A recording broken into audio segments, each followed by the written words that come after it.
And his name was James. Welcome to the Jaybefaunt channel. I am your host, James Fauntleroy. So good to see all of you here on this Tuesday afternoon. Today is January 30th, 2024. I am so happy to see all of you here on this beautiful day. The Jaybefaunt channel is available on all major podcast platforms, so go ahead and subscribe there. Also part of Revolutionary Blackout Network, so you can see me there on Sundays and Thursdays. And if you have not already, go ahead and give a like to the stream. That pushes me out into the algorithm. And if you guys have not, you guys can go to my Substack at jaybefaunt.substack.com, so you guys can be alert of whenever I go live, upload clips, or write any articles for you to read. That's right, read. So good to see all of you here with me today. Just going to say hello to all the people in the chat, and then we're going to get into our news stories today, because this is going to be an interesting day for stories, and we're going to talk about it. So we have CBC voter coming in at the head of the table saying happy Tuesday at JB. Good to see you, CBC voter. Nice to have you as well. Jacqueline coming in saying, hey, everyone. Hey, Jaybefaunt. Hey, CBC voter. Amanda coming in saying, hi. You know what kind of reminds me of that hi? It reminds me of that part in The Dark Knight when the Joker sees Harvey in the hospital and he takes off his mask and he goes, hi.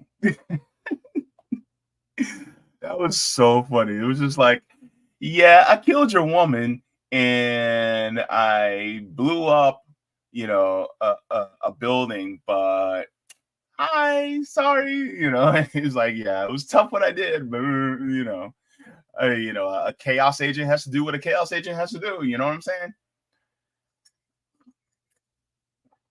Oh, well, that's how the big Newton crumbles. Anyways, good to see you. We have Curie coming in. Curie, Bremer, Adams, given a, I don't know what that is, but hello, nice to see you. Welcome as well. All right, we got Zoe coming in saying, did something happen between RBN and Savvy and you? What happened to the Savvy and JB show?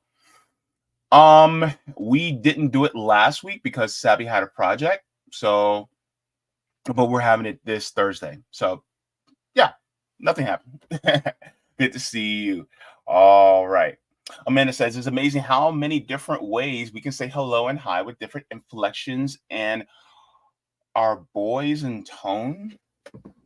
Amanda, what you're saying? Boys in tone? Amanda. Leroy coming in saying, good comrades, peace, solidarity, and love. So good to see you also in here as well. So we're going to get into what we are talking about today.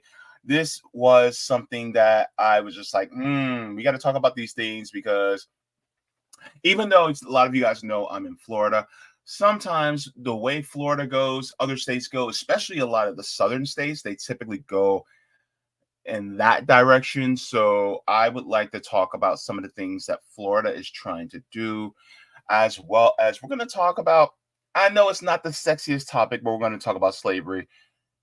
We're going to get into it. So our primary story for today, almost said tonight, but not tonight, today, is going to be taking your power away.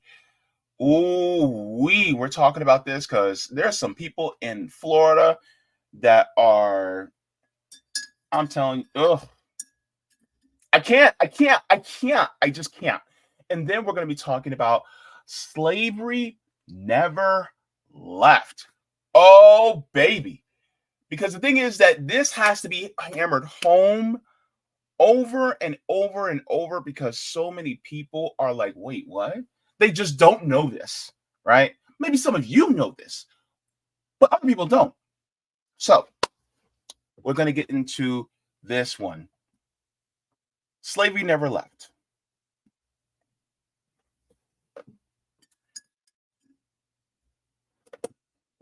I did the ancestry DNA test, what it was about a year and a half, 2 years ago.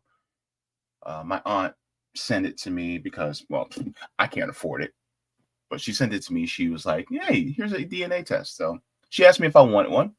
Cool, because I don't know my daddy. So hey, so I took the DNA test, and it kind of connected me to ancestry. And my cousin's wife, shout out to you. She also did kind of like the genealogy ancestry of our family. And the farthest back that we could go was my fifth great grandfather, who was born in 1792. Now, I'm privileged in the way that I know that I'm able to go back that far. There's some Black people who are descendants of slaves, descendants of the enslaved, freedmen, if you will, that can't go back that far at all. Fortunately for me, we were able to go back that far, but finding out he was born a slave, but he died knowing how to read and write. Okay. So, yes, I am a descendant of slaves. So when people come in and go, well, I don't know if you're a descendant of slaves because, and then they'll see how I advocate for people who are not Black, especially for people who are brown, right? Or poor whites. And they may look at me with a side eye. Like, anyways, the 13th Amendment said that what we're told is that slavery was abolished. And in fact, I think we need to examine that because it's not so simple when people talk about slavery and how it was abolished, or if it was abolished. Let me share this with you guys really quick. Let me show you something. Here's the 13th Amendment of the United States. It says neither slavery nor involuntary servitude,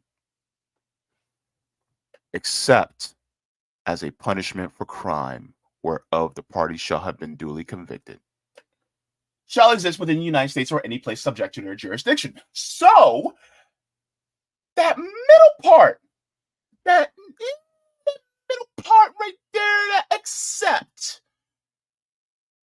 that makes you think, doesn't it? Makes one person think like, wait a minute, accept? What do you mean? You mean there's actually an exception to slavery within the United States?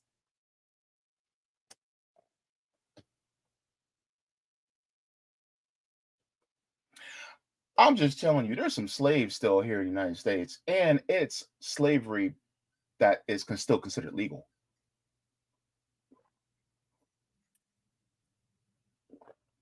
Some of y'all family members in this country are slaves.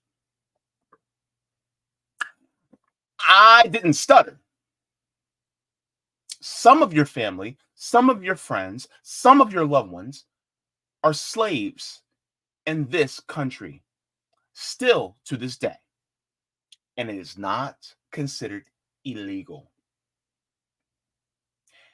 Furthermore, many of you who may not have family that are still slaves in this country are still benefiting from slavery. And I'm not talking about slavery from back in the day, which, yes, for all intents and purposes, many people, especially a lot of white people, especially a lot of rich white people, still benefit from the slavery that was started years ago.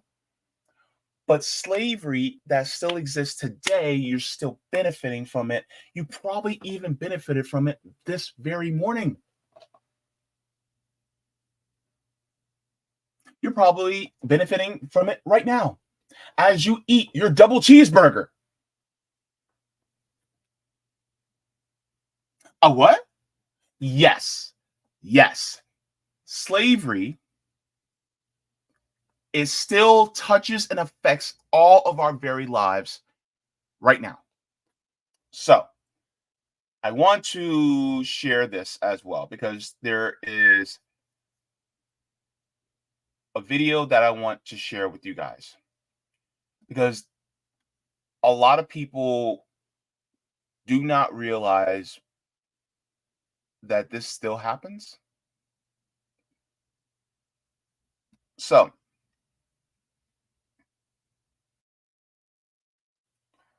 I'm going to share my screen really quick, and then we'll get into the article.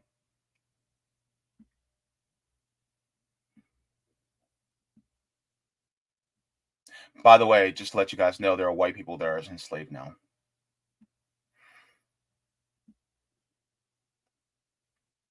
So this recently came out the other day, and this is taking place in Louisiana. So let's get into it. He's turning Tyson's Foods. He's turning Here into we Tyson go. Foods. A hidden, intricate web links hundreds of popular food brands to work done by U.S. prisoners. A 2-year Associated Press investigation found that everything from grains, meat, eggs, and milk had been grown, harvested, or produced by incarcerated people. And their labor finds its way into the supply chains of some of the most recognized brands and largest food companies in the world. Hold up, wait a minute. Did y'all have something like that for breakfast this morning? Did you have some Cheerios this morning?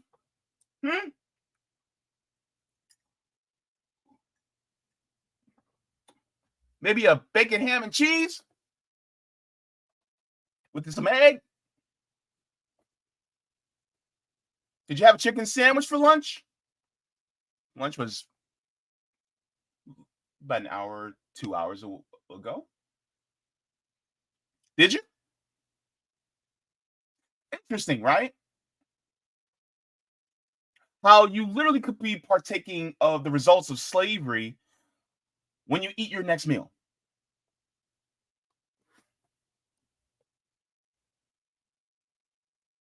I'm gonna tell you right now. After reading the story, I immediately want to take a shower. And you're gonna want to too. But this is important because when you know better, you do better. And then we can talk about how we do better towards the end. But you gotta know. So let's go.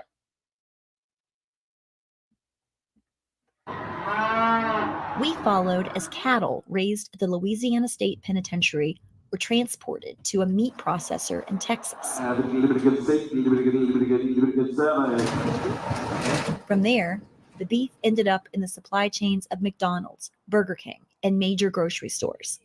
I felt like I had become a slave, a product of the convict system, because everything that I was doing was profiting the prison.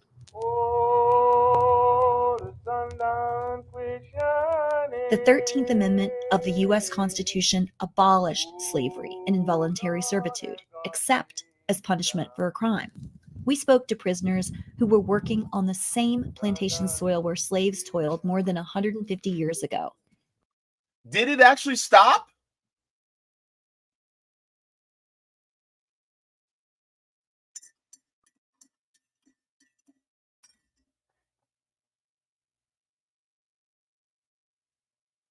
A lot of times, those of us who are Black, descendant of slaves in this country, we're constantly being told, we abolished slavery.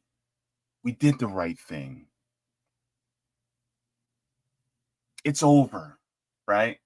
Yeah, some people tell us, why are you guys so stuck on the past? It's over. Just to let you guys know, it is not over. In fact, it's still continuing down to this day.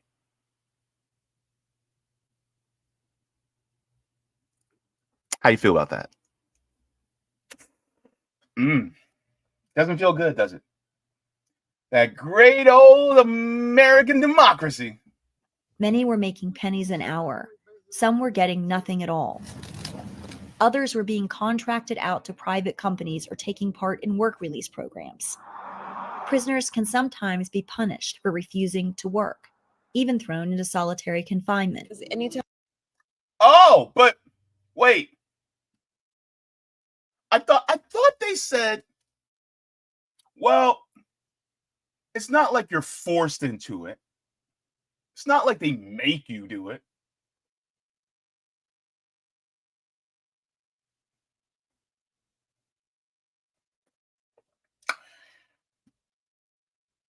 All right. Keep telling yourself that. Time you bump it. And if they are hurt on the job, they often have little recourse. White lady. White woman. Yes. Yes. Yes. They're now slaves too. Remember what I keep saying on this channel? Every single time I say it, some people just, it just goes right over their head. It's like, huh? I'm like, whatever they do to us, they're going to do it to you. They did it to us as chattel, right? They made us into chattel. Now, the growing amount of white people who are slaves, are you listening now? Do you hear me now? Right? Because that, let me keep on going. I'm annoying myself now. They aren't eligible for workman's compensation, nor are they protected by other worker safety laws because they're not considered quote unquote employees. We're going to have to figure out different ways to make our system a better system instead of just exploiting labor and then calling it crime prevention. The agriculture sector is just a fraction of the overall prison labor industry, which includes everything from public works to stamping license plates. They're learning a skill set. They're learning to be responsible for something. They're learning to pay back their debt to society. Watch it. I didn't know picking cotton was a skill set. By that very same metric, you could say, well, those slaves, they learned this important skill set while they were enslaved. Isn't that what Ron DeSantis said? They learned skills. That doesn't justify slavery. Jeez Louise, I'm telling you. I learned that if I wanted to be better, I have to make my own way, basically. That the opportunities are here. They're not going to give them to me. That, to an extent, he's correct, but to another extent, he's incorrect, because that goes according to just the individualistic mindset that basically says that society is not obligated to give anything to you, when in reality, that's a whole part of society, is us coming and pulling our resources together so that we may be able to survive and thrive. So yes, we give each other things so that we can survive and thrive as a collective. This whole, oh, well, nobody's actually going to give it to you. It's like, well, if by that very notion, then everything that we have should be made purely from us. So if you're a self-made man or woman or person, then stop driving on the tax-funded roads that you drive on. Stop sending your kids to these schools that are paid for through our taxes, right? But you pay those taxes, right? Why? Because it is part of a collective living in society. So by that very extension, we could do other things, right? Housing, healthcare, education. We can expand that. But some people say we don't want to expand it because some people are unworthy. But why are they unworthy? Just because you exploited people and got your station in life, but they couldn't, doesn't make you better. And a lot of times, the people who have the most usually get what they have through exploitation. Anyhow, I'm rambling on. Let's continue. But prisons and corporations benefit from inmate labor. The goods wind up in the supply chains of giants like Walmart, Target, Whole Foods, and Costco, just to name a few. The AP also found American prison labor linked to the supply chains of multinational companies such as Cargill that export goods all over the world. This is happening even though Washington has banned imports and seized goods that were produced by prison or forced labor abroad. DHS is deeply concerned by credible and growing reports of China's state-sponsored use of forced labor and other human rights violations in the Xinjiang region. Several companies told the AP they have policies in place restricting suppliers from using incarcerated workers. Cargill acknowledged buying goods from American prison farms and said it would determine next steps. Others said they would look into the AP's findings, which revealed just how much prison labor touches many of the foods we eat.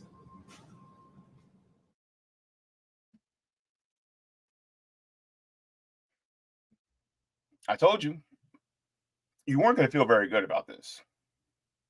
I don't feel very good about this. Just going to the grocery store to buy food, you may be partaking something that a slave helped create.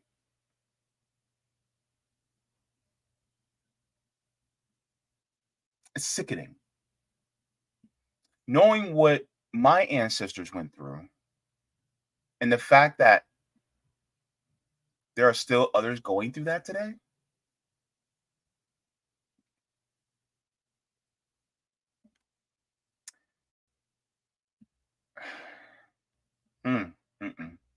Let me share my screen really quick. Let's get into this article. This article is more nuanced and detailed.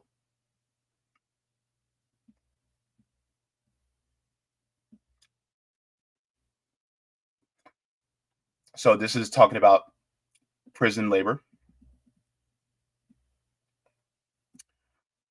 So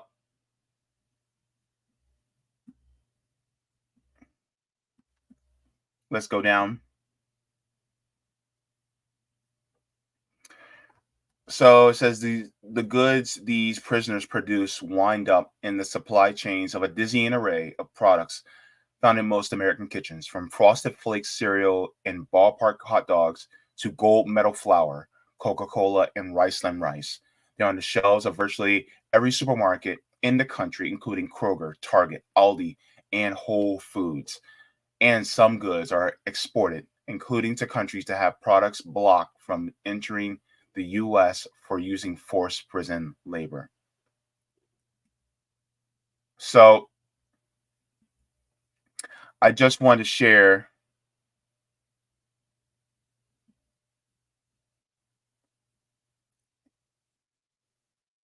part of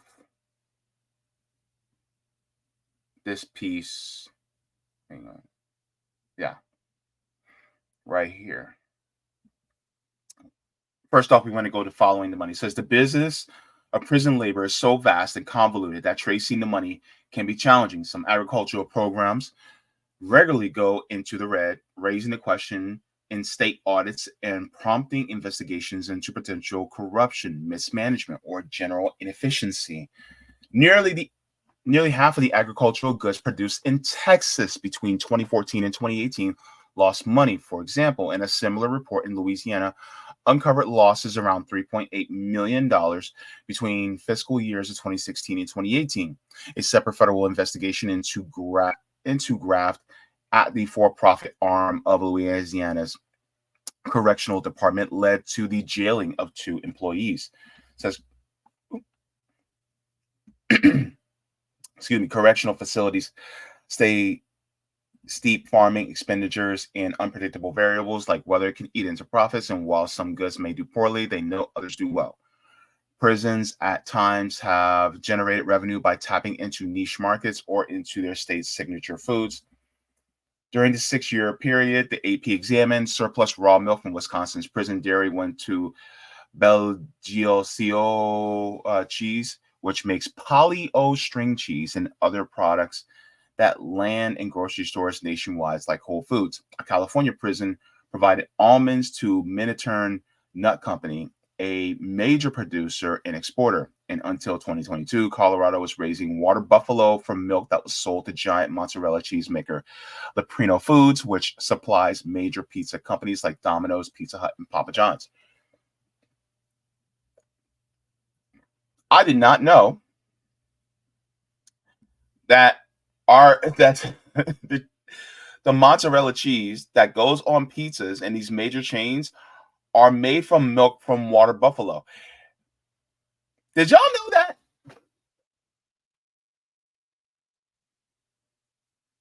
You guys are, when you eat cheese from these places, you're eating water buffalo mozzarella. Water buffalo mozzarella. It's not cow. It's not cow's milk.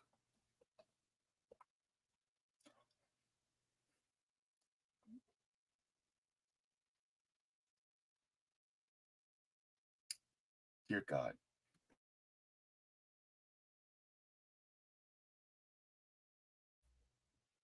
Let me continue. Let's go. That's a minor point, but I stopped at that. I was like, what? But for many states, it's the work release programs that become the biggest cash generators, largely because the low overhead.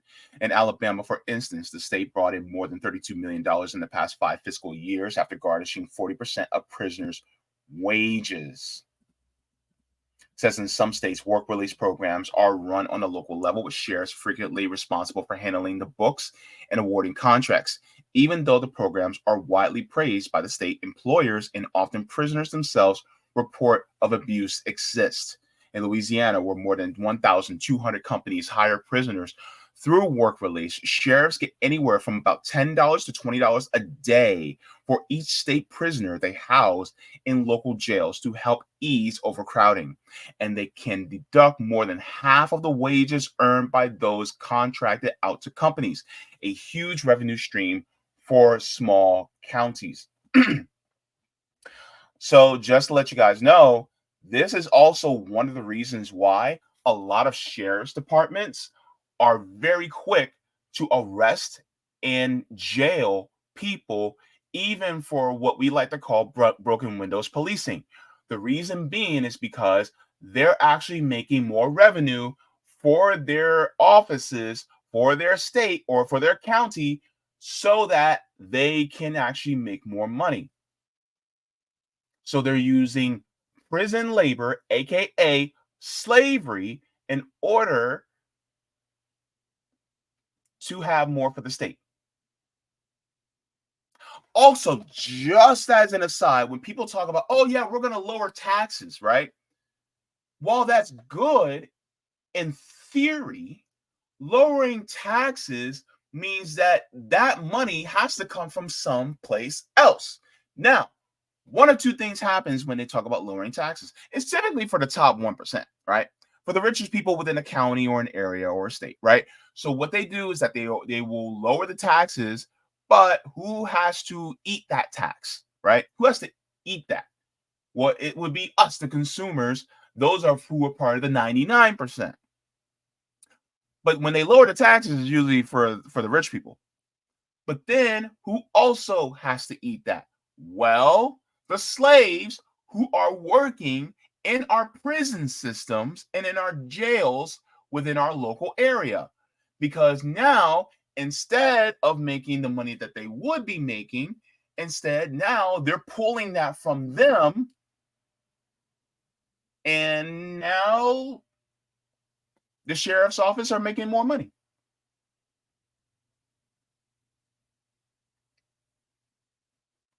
Instead of actually taxing the people who should be taxed.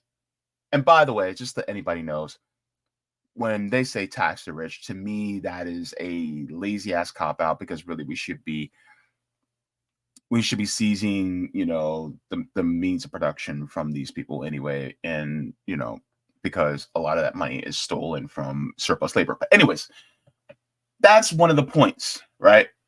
I think that needs to be solidified. Is like whenever they say, oh, we got to lower taxes, they're fine with lowering taxes. But the thing is, who's going to eat that? I think that's what's important. Let's continue.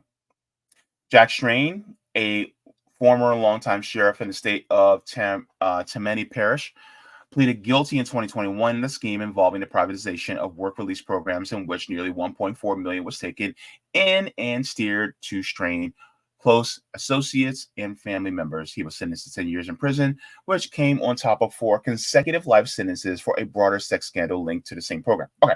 Says incarcerated people also have been contracted to companies that partner with prisons. In Idaho, they sorted and packed the state's famous potatoes, which are exported and sold to companies nationwide. In Kansas, they've been employed at Russell Stover Chocolates and Cal-Maine Foods, the country's largest egg producer. Though the company has since stopped using them in recent years, they were hired by Arizona by Taylor Farms, which sells salad kits in many major grocery stores nationwide and suppliers popular fast food chains and restaurants like Chipotle Mexican Grill. So, yes, have I used these salad kits before in my life? Absolutely. Did I know that they were being using prison labor? Hell no. Does that make me sick to my stomach? Absolutely. Even if you eat a salad, you're not. Yeah, this is terrible. Okay, let's continue. It says some states would not provide the names of companies taking part in transitional prison work programs, citing security concerns.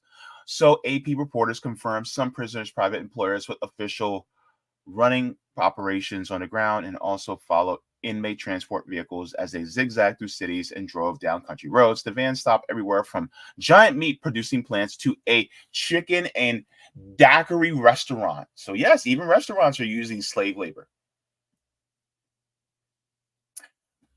This one caught me. This one got me in a chokehold. It says one pulled into a manicured grounds of a former slave plantation that has been transformed into a popular tourist site and hotel in St. Francisville, Louisiana, where visitors pose for wedding photos under live oak trees draped with Spanish moss. As a reporter watched, the West Feliciana Parish van emblazoned with Sheriff Transitional Work Program pulled up. 2 black men hopped out and quickly walked through to the restaurant's back door. Once said he was there to wash dishes before his boss called him back inside. Says the Myrtles, as the antebellum home is known, says just 20 miles away from where men toil in the fields of Angola.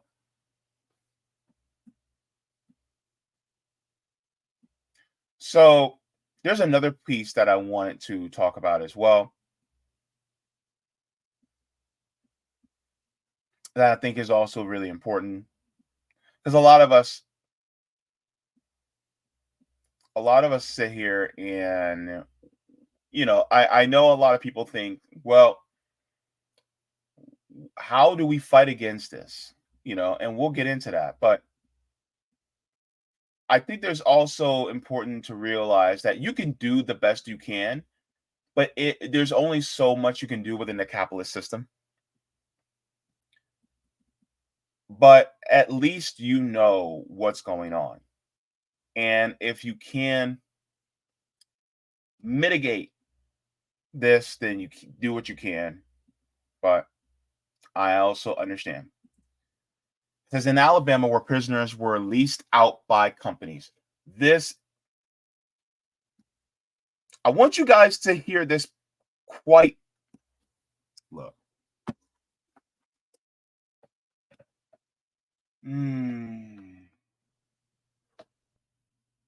I want you guys to really listen to this sentence.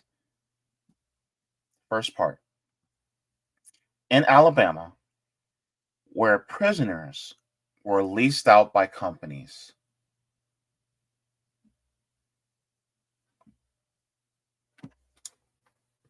You lease a car.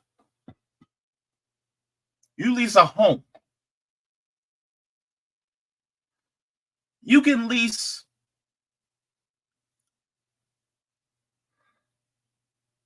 lawn care equipment. You can lease tools. But leasing out prisoners?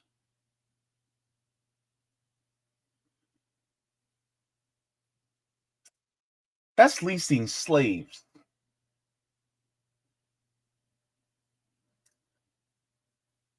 That's exactly what that is.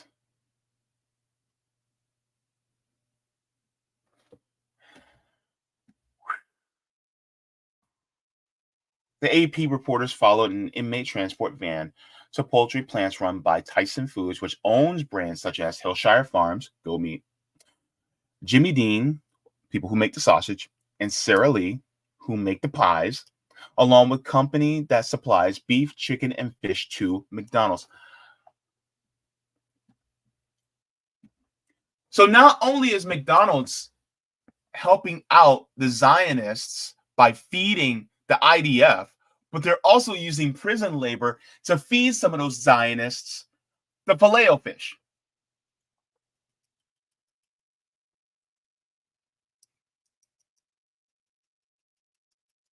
It's like, I'll have your Zionist Big Mac with a side of slavery. Do you want fries with that?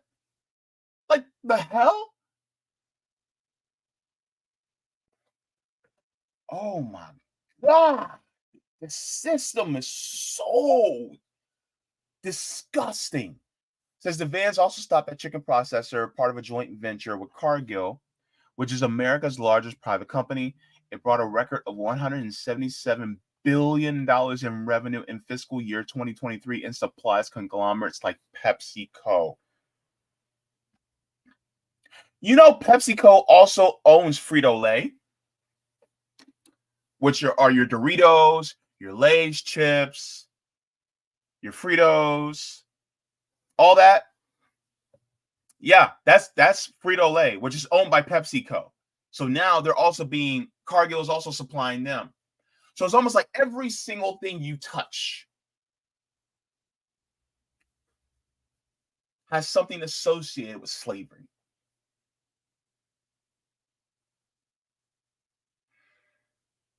Mind you, did you guys know that Victoria's Secret also uses slave labor?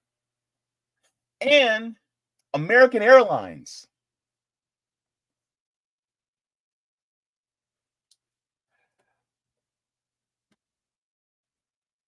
Let me continue just a little bit more.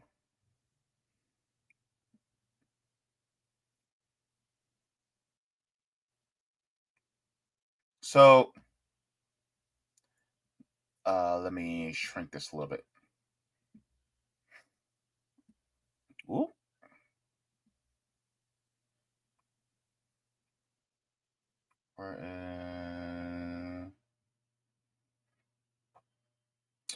Okay.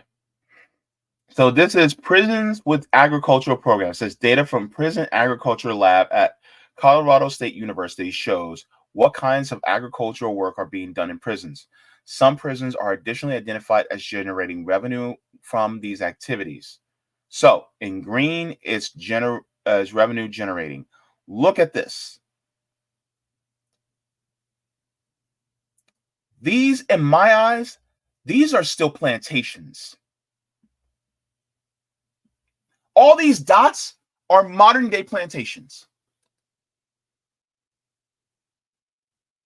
And for the people who may come in here and go, well, if you don't want to do that, then maybe you shouldn't commit crimes. Some of y'all who are in states where weed is still illegal.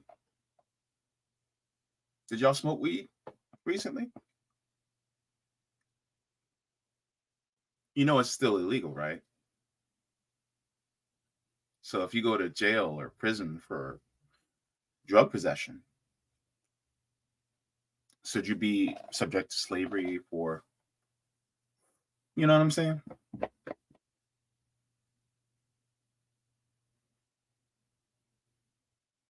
Those of you who may go to jail for not paying your child support, should you be subject to slave labor? There's so many different things that you go to jail for, go to prison for. And this just goes to show where when you especially are poor and destitute, within this country, the laws are made so that if you are poor, you automatically are focused in more to go to these modern day plantations for the benefit of these corporations.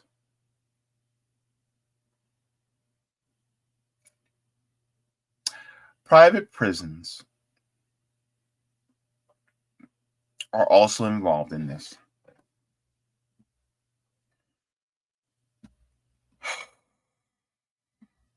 But it's not just private prisons.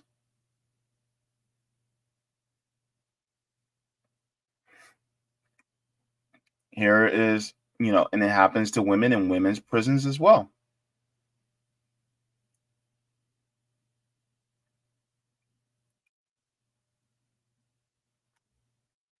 Says, I was in a field with a hoe in my hand and maybe like 100 other women. We were standing in line and very closely together, and we had to raise our hoes up at the exact same time and count 1, 2, 3, chop. Worked on prison farms. So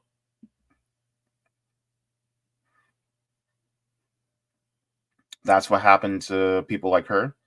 That she recounted being made to carry rocks from one end of the field to the other and back again for hours.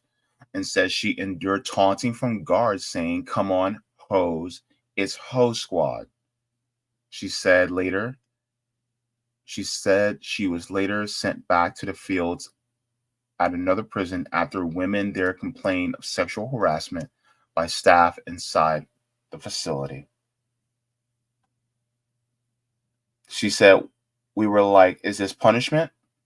We're telling y'all that we're being sexually harassed, and you come back, and the first thing you want to do is put us all on hoe squad."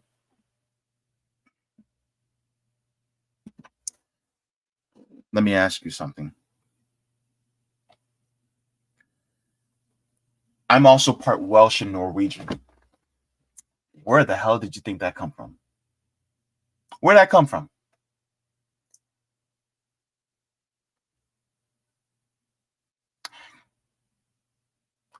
What's different?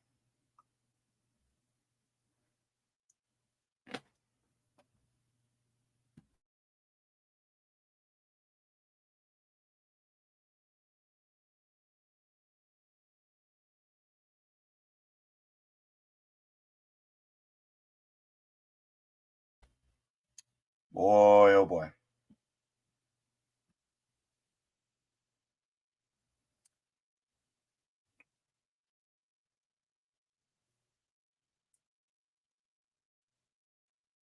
I'm going to share this with you guys too.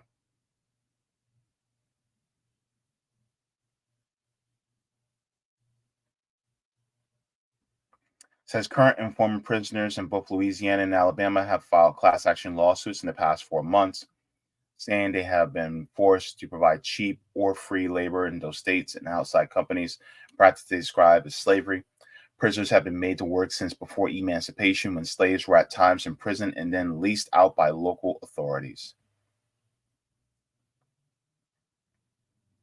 Says, but after the Civil War, the 13th Amendment exception clause that allows for prison labor provided legal cover to round up thousands of mostly young Black men. Many were jailed for petty offenses like loitering and vagrancy. They were then leased out by states to plantations like Angola and some of the country's biggest companies, including coal mines and railroads. They were routinely whipped for not meeting quotas while doing brutal and often deadly work. Vagrancy is an interesting word because it basically means that if you're standing around not doing anything, then that was considered a crime for people who look like me.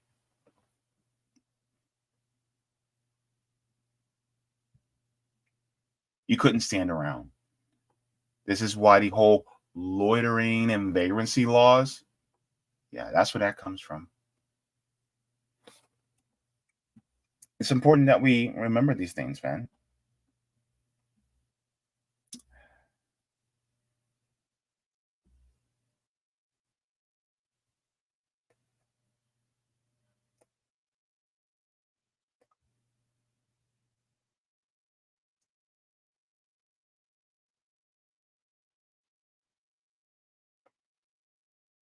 Okay, so we're going to get into this prison, but I wanted to go to this other piece because a lot of times people will go, well, why don't they just say, no, we're not going to work like this. We're not going to be subject to this. But I think it's important to see what they're subject to as well.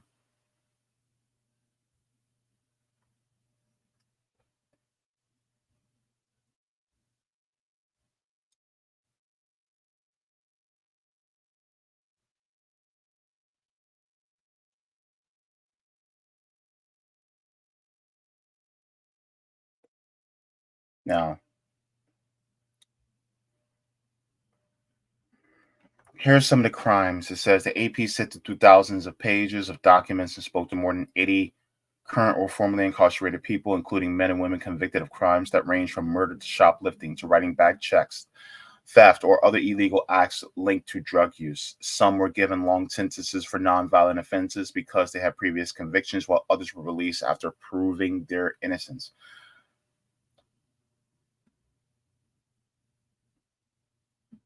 Another reason why they do not want to end the drug war is because that chokes the slave labor.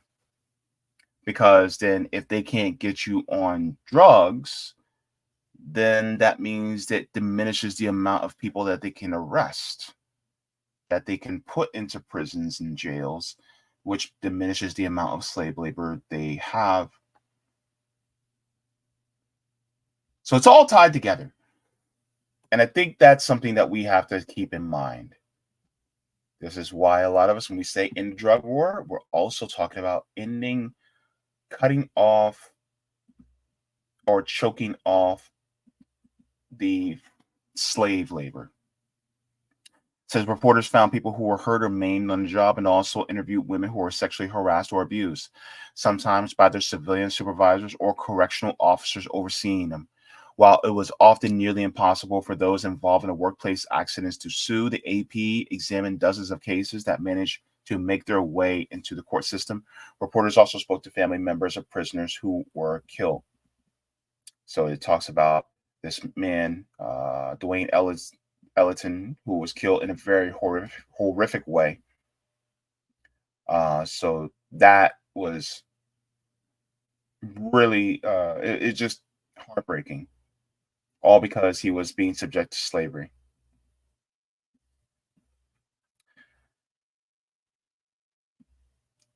So let me see.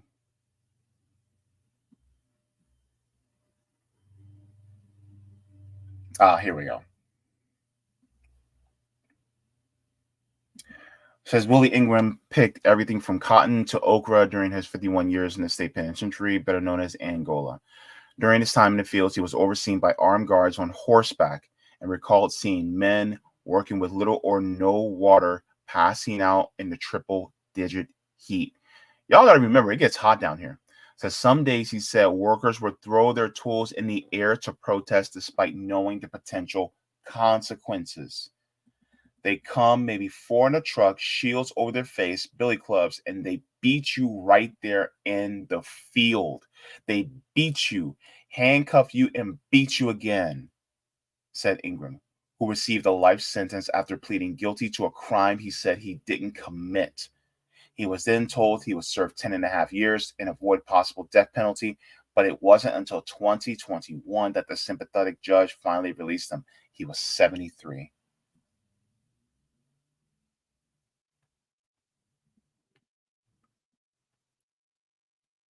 So they are literally beating people if you don't work. What does that sound like to you?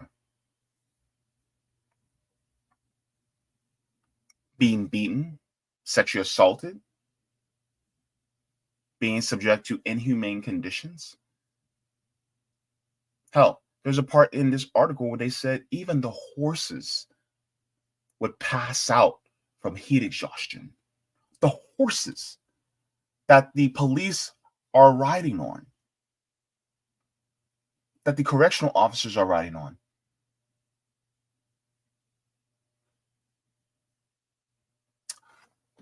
This is what's happening in this country.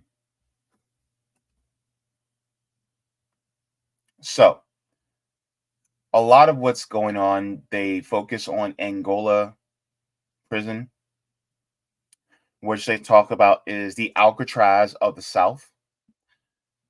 I would like for you guys to see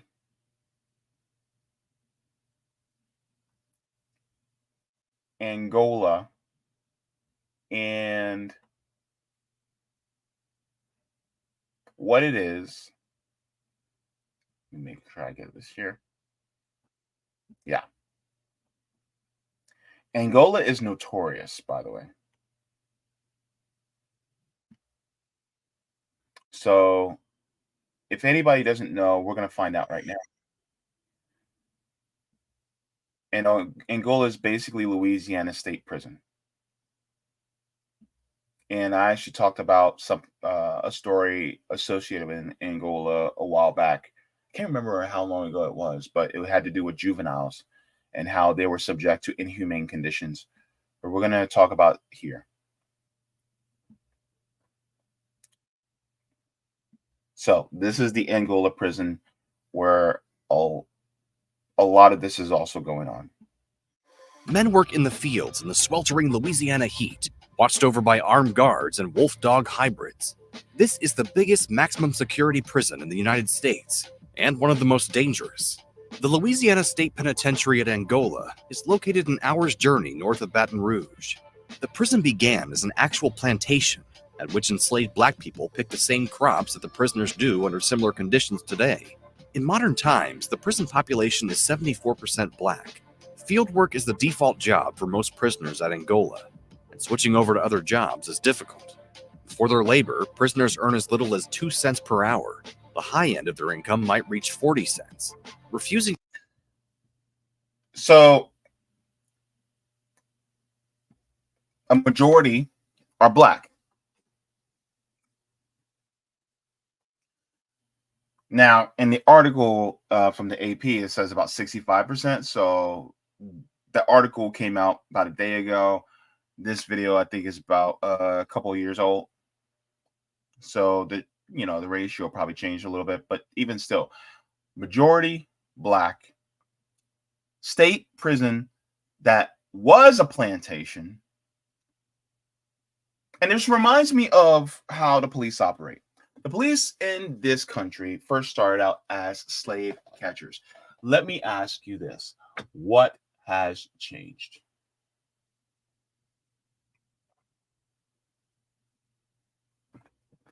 Beats the hell out of me, because if they're catching people, right, for the purpose of putting them in these prisons to become slaves, what changed?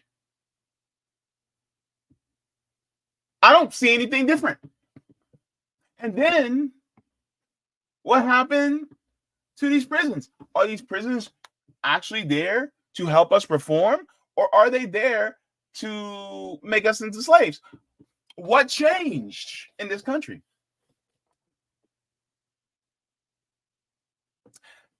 This is why we say we need to change the system, because the system is still the same as it always has been.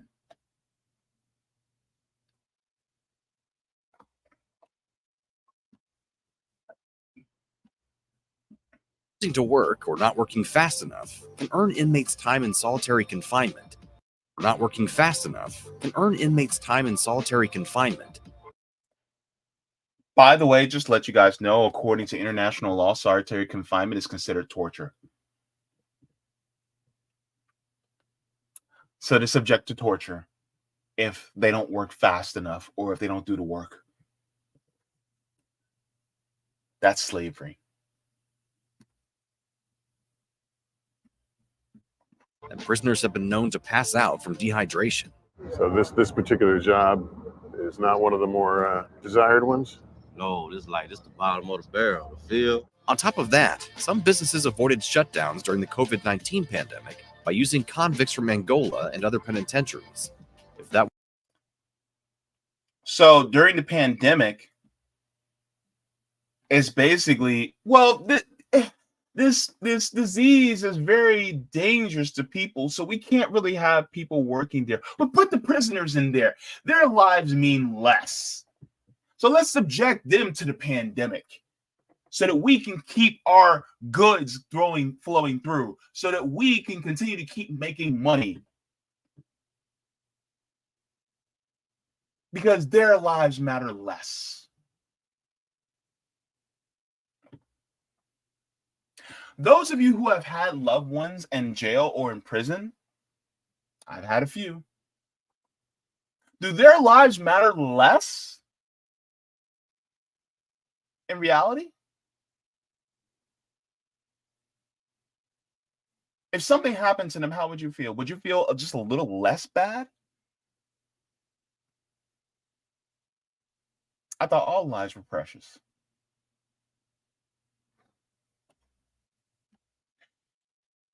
Boy. That wasn't enough to mark Angola down as a grueling place to serve time. There's also a lack of medical care, high rates of suicide, drug overdoses, and abysmal living and working conditions. Conditions are so severe, in fact, that a prison union staged a peaceful work stoppage in 2018 to demand changes. It was put down within the day.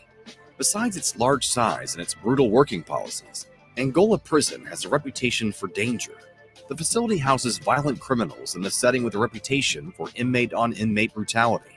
They are watched over by underpaid guards and vicious wolf-dog hybrids. According to the Daily Beast, Angola has been called the bloodiest prison in America. But when you subject people to inhumane conditions, that could cause violent behavior. That's just common sense. When you subject somebody to inhumane conditions, it makes them more prone to behavior that makes them want to lash out more. Case in point, Gaza. Instead, though, they're lashing out at the people who are causing the inhumane behavior in the first place, aka Israel.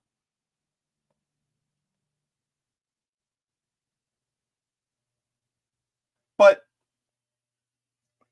I thought the goal was to rehabilitate.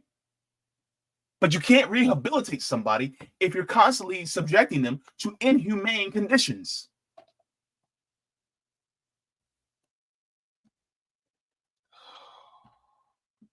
In many cases, it's those guards to blame for the violence. In July 2020, a federal court sentenced 3 former Angola correction officers to prison and a 4th to probation for beating a shackled inmate and then trying to cover it up. The prisoner suffered a dislocated shoulder, broken ribs, and a collapsed lung. For many of Angola's inmates, these conditions are all they'll know for the rest of their lives. Of the more than 6,000 inmates at the sprawling prison, 65% of them are serving life sentences. Even after death, many of these prisoners won't leave Angola's grounds. Their bodies will be interred in the prison cemetery.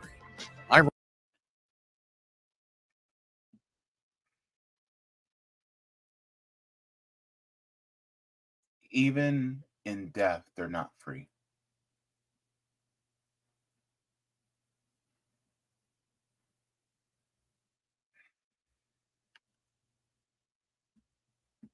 Ironically, the so-called B Line, a small town home to some 1,600 prison employees, exists right in the middle of Angola's grounds, and the prison is famously accessible to outsiders. Movies have used it as a location, and the Angola Museum on site is a highly rated tourist attraction. Notably, Louisiana has the highest per capita incarceration rate, and a report by the U.S. Bureau of Justice Statistics found that from 2001 to 2019, the most deaths per 100,000 inmates in the U.S. occurred in Louisiana state prisons. Some of that may be attributable to Angola State Prison's subpar medical care. In 2021, Federal District Court Judge Shelley K. Dick slammed the institution for not providing adequate medical care to the point of violating the U.S. Constitution's 8th Amendment by inflicting cruel and unusual punishment on the inmates. In her decision, the judge found overwhelming deficiencies in the medical leadership and administration of healthcare at the prison. Angola was also found to have violated the Americans with Disabilities Act. Many members of the medical staff at the penitentiary have issues of their own, with some of the full-time doctors having had their medical licenses suspended at one time or another, according to a 2020 ProPublica investigative report. and things have only worsened in recent years. If you guys have not, let me take this.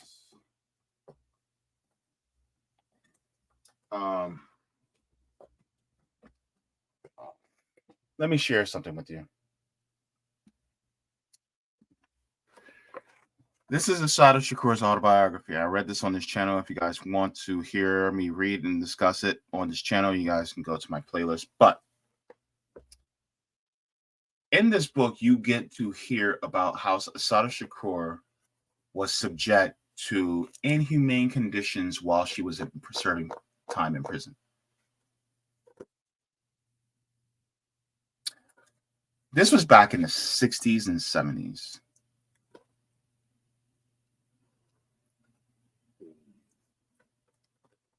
When it comes to the rights, human rights of prisoners, this country does not care.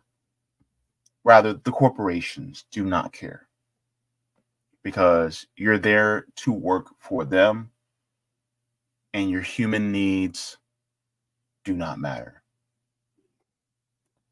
And every single time we think about people in prison, I want you to think about the people who may have medical issues such as drug addiction, who may have gotten themselves into prison. Yes, drug addiction is a medical issue.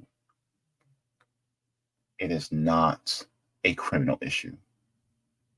It may drive people to do things that they normally would not in their more logical mind because of the addiction. But we also got to know, and we also got to remember, what causes addiction. Trauma,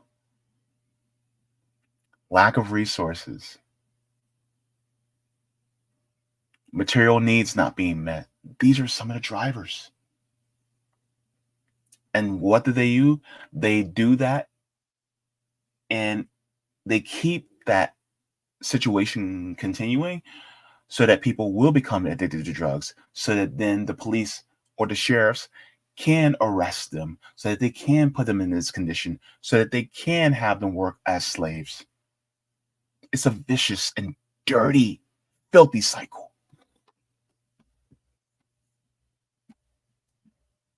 In July 2022, the state decided to temporarily house a number of juvenile prisoners in Angola until a new facility was ready.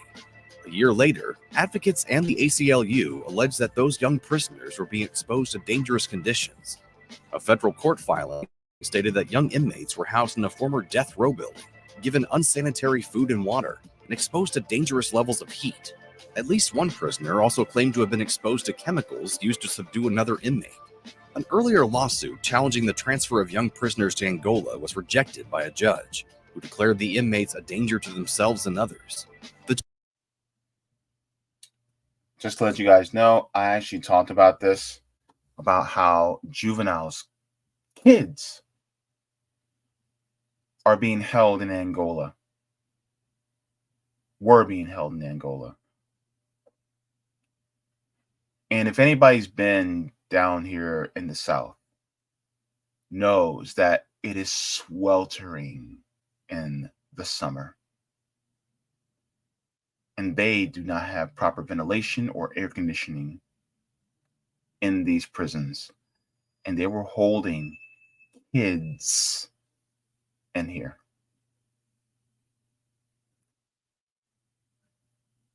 Juveniles are children in prison. I talked about that. Let's continue. The July 2023 challenge resulted in an order to transfer juvenile inmates from Angola by September 15th. The state of Louisiana complied, but it continued an appeal against the order as well.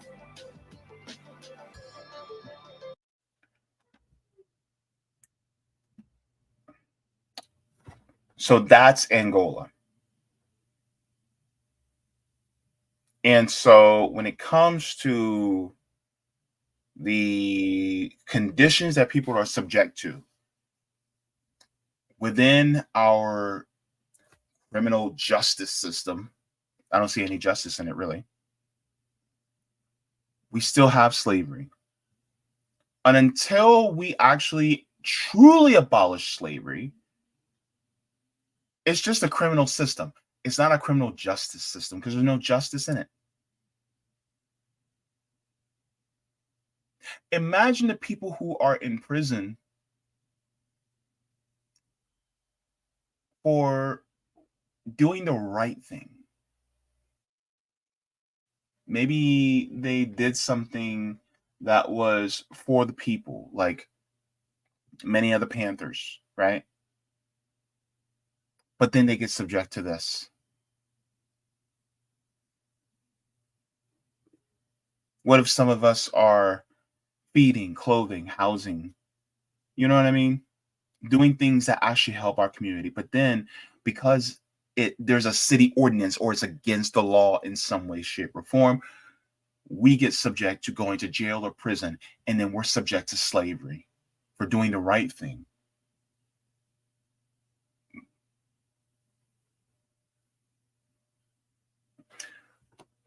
This is why it is important for us to do what we can by changing the system. And what does that entail? This entails, are there organizations within your vicinity where you can join to advocate for either people who are incarcerated? You can advocate for helping people who are housing insecure, or making sure that people have enough food, or even teaching kids different things that could help them so that they won't end up in the school to prison pipeline. There's many different avenues you can go in order to help out people who are, so that either they don't get into the prison industrial complex, or if they are, then you can help them try to get out. I know there's groups like the Innocence Project, but even if somebody did something wrong and they are actually guilty of it, they should not be subject to these inhumane conditions at all.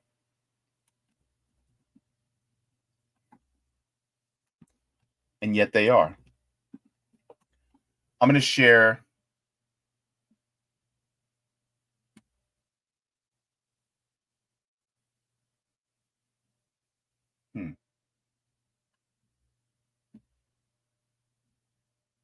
let me see.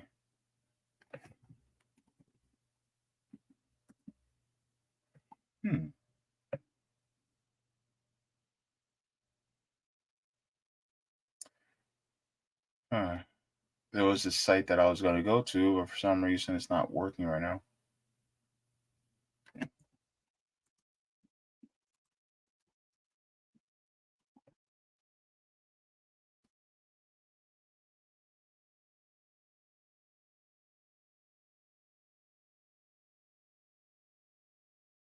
Not sure what happened, but I'm going to share this site.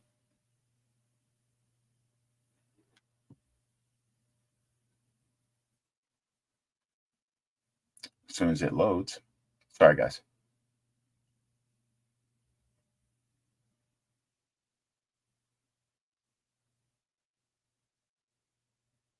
Not sure what's going on here.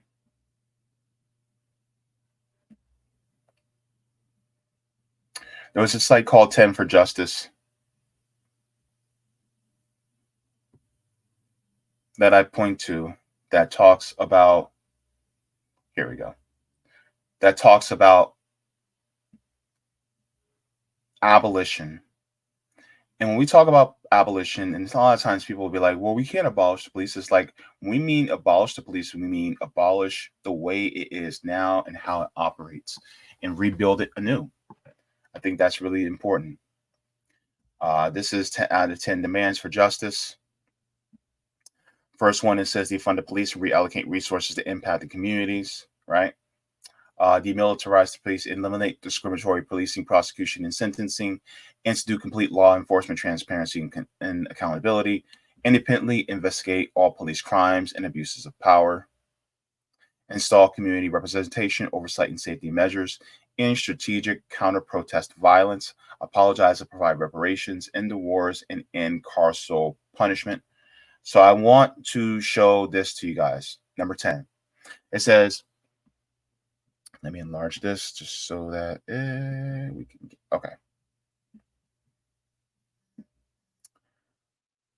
It says everyone in jails, prisons, facilities, and detention centers, beginning immediately with the elderly, disabled, and immunocompromised, nonviolent offenders, undocumented immigrants, criminalized survivors, and those held on bail or for parole violations, free all political prisoners, including Leonard Peltier and Mumia Abu-Jamal, remove except as punishment for crime from the 13th Amendment, ban solitary confinement, decriminalize misdemeanor offenses and probation parole violations, repeal all 3 strikes and habitual offender laws, ban the box, end the school to prison pipeline, repeal truancy laws, removing police surveillance technology and metal detectors from the schools, and eliminating zero tolerance disciplinary policies, suspensions, and expulsions.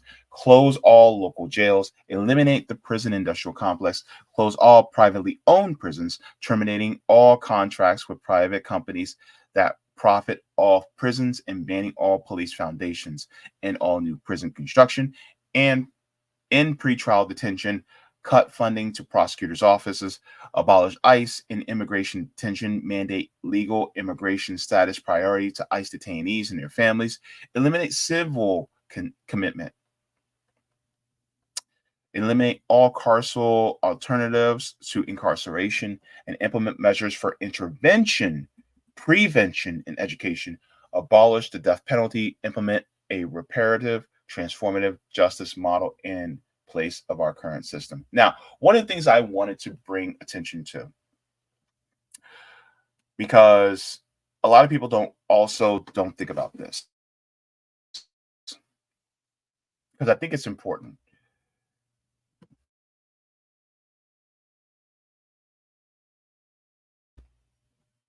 When it comes to the issue of undocumented immigrants,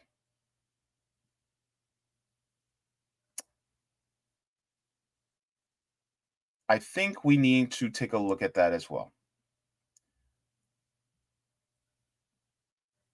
It says undocumented immigrants. What is one of the reasons why they allow undocumented immigrants to flee to this country? One is because the undocumented immigrants that come into this country are used as cheap labor within our nation. The ones who are coming here, are also victims of the United States. And they're being pushed because of destabilization within their country to come here. But some of them are held in detention facilities. And those detention facilities also use slave labor. So when they come here, then they're subject to slavery as well. So if they're not subject to slave labor within our detention centers here, especially along the border, then they can get hired by these companies, but then they're also given starvation wages, and they can't protest, they can't unionize, because the moment they put up a resistance against their employer, against the corporation, guess what? They get deported back to the hellhole that the United States government and the West created, that the United States and the West destabilized. So it always goes back to the corporations. It always goes back to the West and what they do to these countries. And guess what? They also are using these countries in order to perpetuate and facilitate and push the illicit drugs that come into the country. And then they push the drug war, which also drives people from our communities into the arms and the hands of the cops, the police, the sheriffs, which then they put us through the system, put us back into the prisons, and then subject us further into slavery. Then who makes out like bandits? Cargill, McDonald's, Tyson Chicken, Victoria's Secret, American Airlines, and all these other corporations. Because now they don't have to pay, either they pay very little or nothing at all for the labor that they're actually getting. This is why worker solidarity is also very important. Because worker solidarity will tell us, no, we do not want people to be working for free or nearly free. They need to be paid a living wage for whatever they do, even if they are incarcerated. Fine. Even if you still believe in incarceration, they still should pay paid a living wage, and it should be voluntary.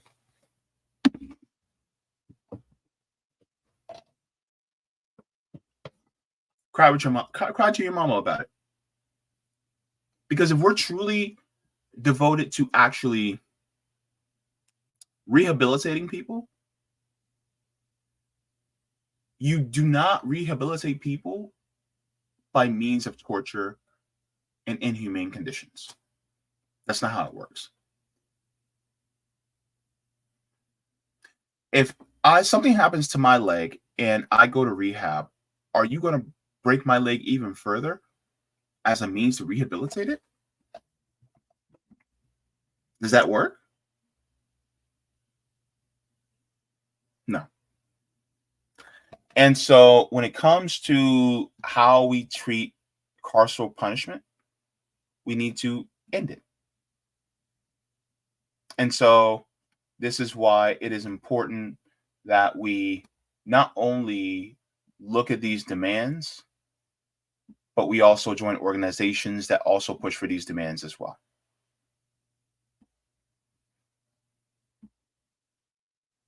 And then we also join groups that are pushing for a better, more just system for all of us.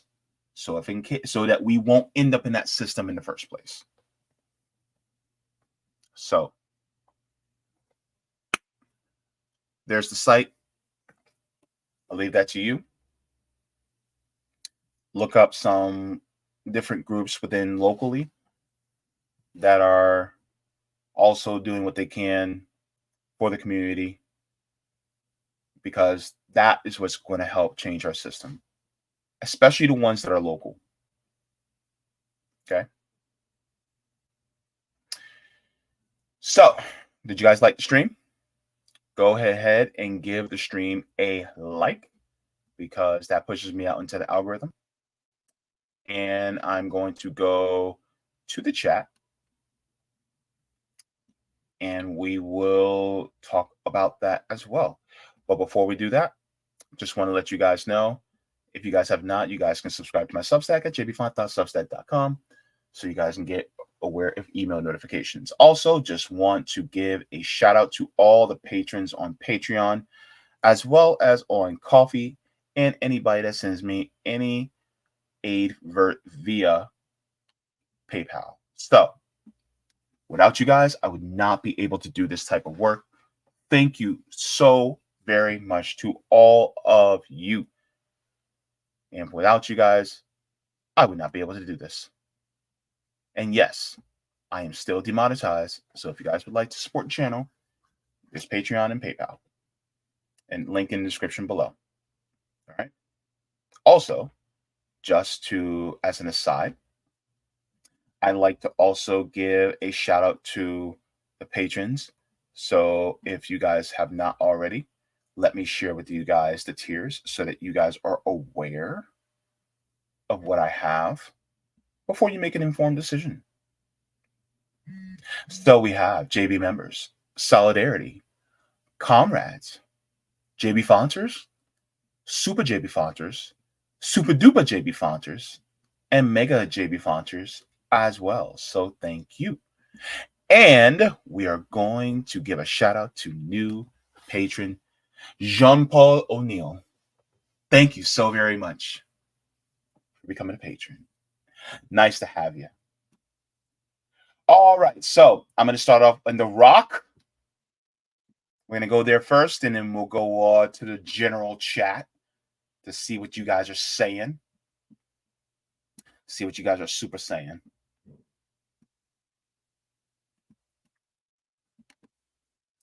All right. So Roger Meadows says corporations rather use AI, prison, and migrant and child labor to undermine labor leverage of adult Americans not in prison.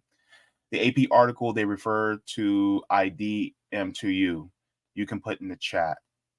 Oh, yeah. Thank you so very much, Roger. Appreciate it very much. All right. Now, let's go to the rest of you, beautiful and brilliant people.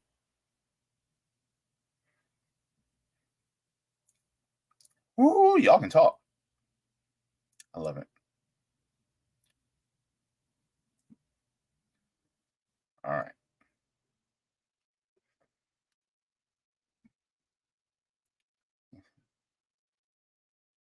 Let me see. Let me see.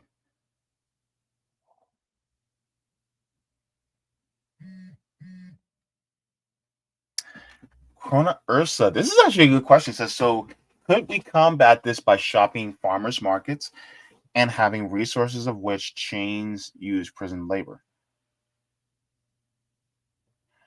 So, I mean, if you can go to farmers markets, by all means, do it. If you can. I think that's the thing, is that some people just don't have that ability. A lot of people, especially even in my neighborhood, we don't have that. So there's not really much we can do in that regard. But if you can, yes. Also, do you have a car? Do you have some neighbors? You want to help them out? Let them go with you to the farmer's market instead of going to that local grocery store. You know, maybe do that. Do you have a house? You have a backyard? Maybe you can grow some stuff instead of using these different grocery stores that may also participate in this. That's a possibility. You guys can use that. Jacqueline says, I thought mozzarella is made from goat's milk. It's crazy. Co-op Commander says, a majority of every products we use are in fact made by prison labor. Absolutely. Rondo says, never forget, Wall Street was established as a slave market.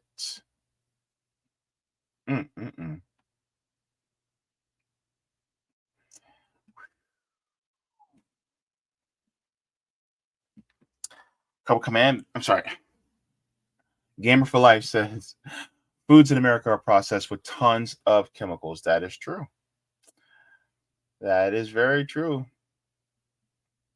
Unemployed Scholar says, convict leasing official system after abolition of slavery. Slogan was, one dies, get another.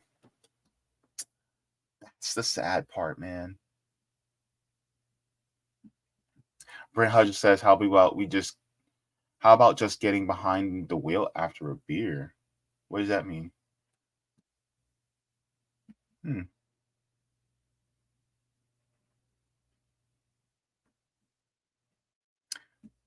Yeah, go ahead and like the video. Thanks, Curie. Appreciate it. All right.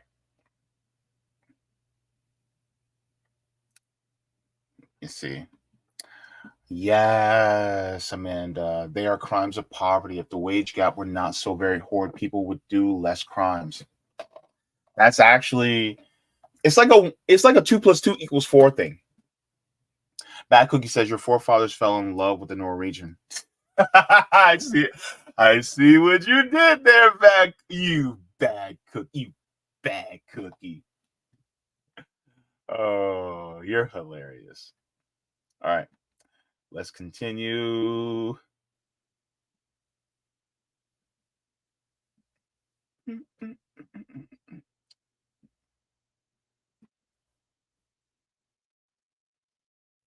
Jacqueline says the prison system sounds like a crafty way of keeping the slave system and getting away with it. Yeah. Unemployed Scholar, I mean, yeah, he's unemployed scholar. They say U.S. prisons are concentration camps. I mean, where's the lie? Where is it?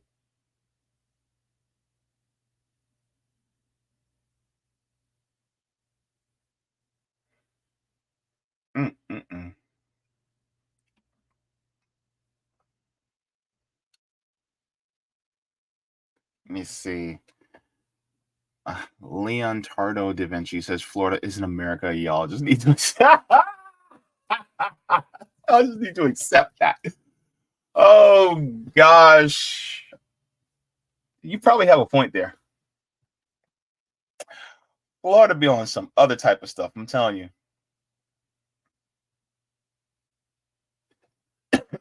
Excuse me.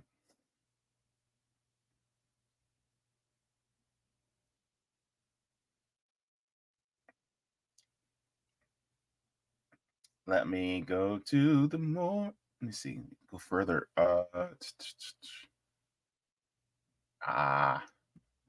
Estabulia says I'm still wrapping my head around the guard dog wolf hybrids. Right?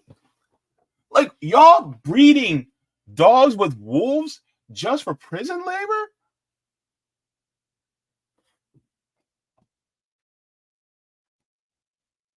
Mm-mm-mm. These people are just they're sick, man. Sick people.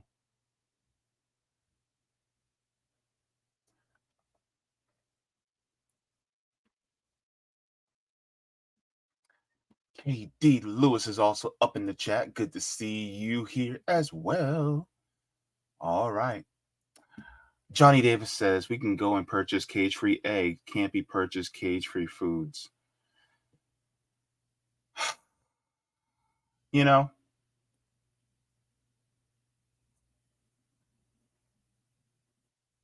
it just makes me think nobody's free until we're all free, right? What's going on in this country, especially in our prisons, is something horrific. Because when you think about it, how many of you in the chat, how many of you have ever had family or loved ones in prison? I know I have, right? With that being said, there's a phrase that gets said, thrown around a lot for people who have family members in prison. When they go in, they're not the only ones doing time. Your family also does time.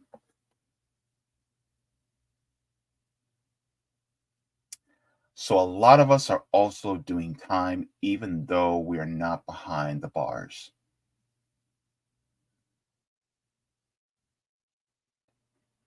It's sad. Thank you very much for that, Johnny. Somebody said Florida's just Ohio on vacation. I am done. Bryce Smith said, yeah, my pops and one of my cousins. Yeah. I have a cousin that's still in prison. Yeah.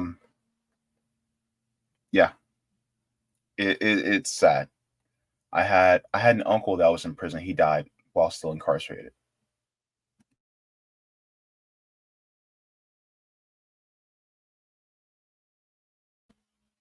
He was only in his 50s when he died.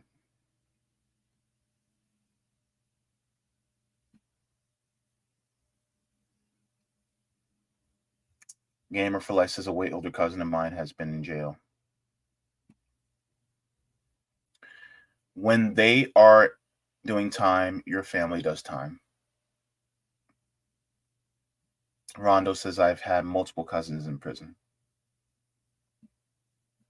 There's a lot that goes into it, and I can talk more about it, but it's sad.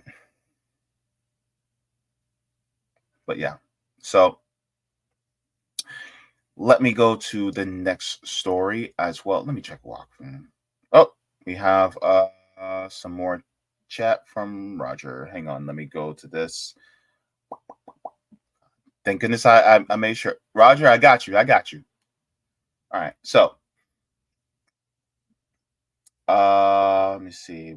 Prospect. American Prospect. Interesting. Oh, I see what you're trying to do there, Roger. Oh, homie. All right. Homie, can't you see? Sometimes your links just hypnotize me. Roger says that link I just sent will set you up lovely for the next show. Ever since things are now coming back home to be settled in the states governments are now waging war against their own voters. Yeah, I'm gonna. You know what? I'm going to read this for my next segment. So I'm not going to finish it right now, Roger, but I'll read this in the next segment. Okay. So we'll get into that. But I'm about to get into the next segment right now. Democracy. Let's talk about it. Oh, so, taking your power away. We're going to talk about this right now. When I say the words democracy, what does that mean to you? What does the actual definition of democracy mean? Well, it would ultimately just mean people power, right? Power of the people wielded by the people.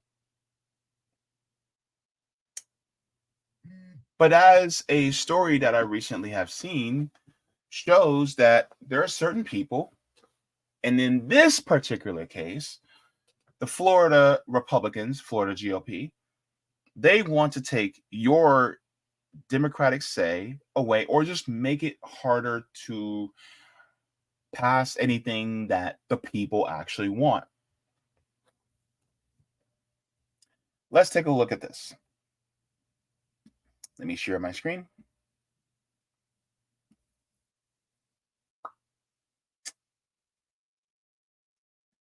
So this is out of the Orlando Weekly. It says Florida Republicans seek to make it harder for voters to amend the state constitution.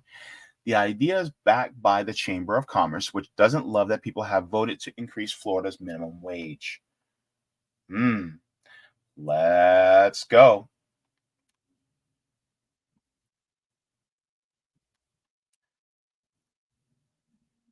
It says Florida Representative Rick Roth, not Rick Ross, Rick Roth, says a Republican from West Palm Beach is once again trying to raise the bar for voters to approve constitutional amendments from 60% to 66.67% of support, and in an effort to make it harder for such ballot initiatives to pass. The proposal, HJR 335, was advanced by the Republican-dominated House Ethics, Elections, and Open Government Subcommittee Monday through an 11-6 vote. Despite opposition voiced by half a dozen people during public testimony, another dozen, and then some, waived the opposition. Roth has proposed the idea during previous legislative sessions, but it has never garnered the amount of support needed from the GOP-controlled legislature in order to pass. Even if it did, the proposal would ultimately need to go on the 2024 ballot for final approval from voters. So, in order to take our power away, we have to approve of our power being taken away. Interesting, right? They're trying to make it seem like, well, more of you guys just need to approve. And it's like, well, if 60%, that is technically a super majority. Because a majority is 50 plus 1. So 60% is super majority. But you're now trying to make it 60.67%, which makes it more difficult. Says the idea is backed by the Florida Chamber of Commerce, a front group for the big business lobby, which doesn't love that people have voted to increase Florida's minimum wage, not just once in 2004, but twice also in 2020. The chamber backed a similar proposal in 2006 to raise the bar to 60%. The group behind the push, Protect Our Constitution, was bankrolled by industry groups like Florida Association of Realtors, which donated $100,000 to the effort, and Publix Supermarket, which similarly tossed over its own $100,000 contribution, according to campaign's finance records. Ironically, just under 58% of Floridians voted to approve that 2006 ballot initiative, meaning it wouldn't have passed it if it were put to a vote after the bar was already raised. Citizens and advocacy groups have historically used the ballot initiative process to pass a number of progressive amendments to the state constitution in lieu of action by state legislators, including an initiative to legalize medical marijuana back in 2016 and to raise the Florida state minimum wage. I remember in 2020 voting to raise the state minimum wage to $15 an hour. And the crazy part is, this is considered a red state, and yet we're raising the minimum wage. Why? Because when you go truly issue for issue, when it comes to voters, we actually want more. And the more that we want is for us to have our material needs and conditions met. That's just how we are. Later this year in November, voters may also have their say on whether to limit governmental interference in abortion and legalize abortion up to roughly 24 weeks of pregnancy. During the proposal's first committee stop on Monday, Ross said he can't think of a better way to protect our Constitution than to raise the bar. But opponents believe it demonstrates lack of trust in voters. So why, hold up. So why, if you believe in democracy, then why not believe in direct democracy and let voters be able to choose what we want for ourselves? This just says to me that Mr. Roth automatically thinks that, well, we don't know what we want, that we don't know what's good for us. So people like him need to tell us what's good for us and treat us like petulant children. When in reality, it's like, no, here's my thing. If we're petulant children, why in the world, then what does that mean for you being in office? That means if we're petulant children that don't know what the hell we're doing, that means that you shouldn't be in office. Because who voted for you? Wouldn't it be the petulant children that you want to take that choice away from? Or limit the choice even more? You just want the power in your hands to dictate to us what we want. When in reality, shouldn't that be the reverse, Mr. Roth? Shouldn't it be that we tell you what we want? And yet you want that power to be in your hands, when in reality, it should be in our hands. Why? Because we are the bosses. But you don't believe in that, do you, Mr. Roth?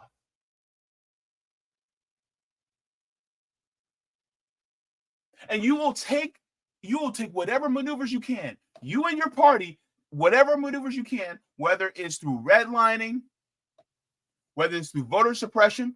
And don't get me wrong, the Democrats do it too.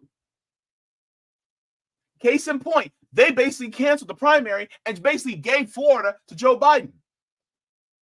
You and the Democrats are the same. You and the Democrats do not give a crap about us and our actual voices. This is why this right here is a power grab. Because if we suddenly go, well, we want to expand our free speech rights, we don't think that the laws that were passed and signed over by DeSantis to limit, how we can demonstrate and protest, no, we actually think that should be repealed. So say we want to repeal it. Guess what? The people's word is law. But you guys don't like that. Back in 2018, what did we as voters do? We gave formerly incarcerated people the right to vote again. But what did y'all do? Y'all paywalled their voice, making it so, would you have to pay the court fees and the fines and all these different things back just so that you can get that right to vote again? So you paywalled their right to vote?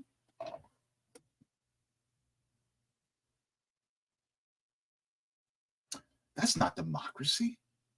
We shouldn't have to pay to vote. But that's what you did.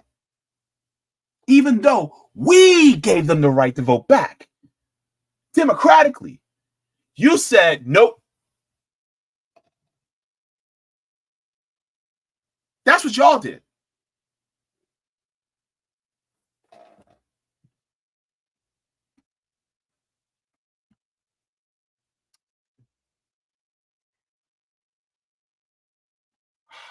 Orlando area U.S. Congressman Maxwell Frost quipped on X, the social, formerly Twitter, says the Florida House Republican theory of change: if you can't win over the voters, then screw over the voters.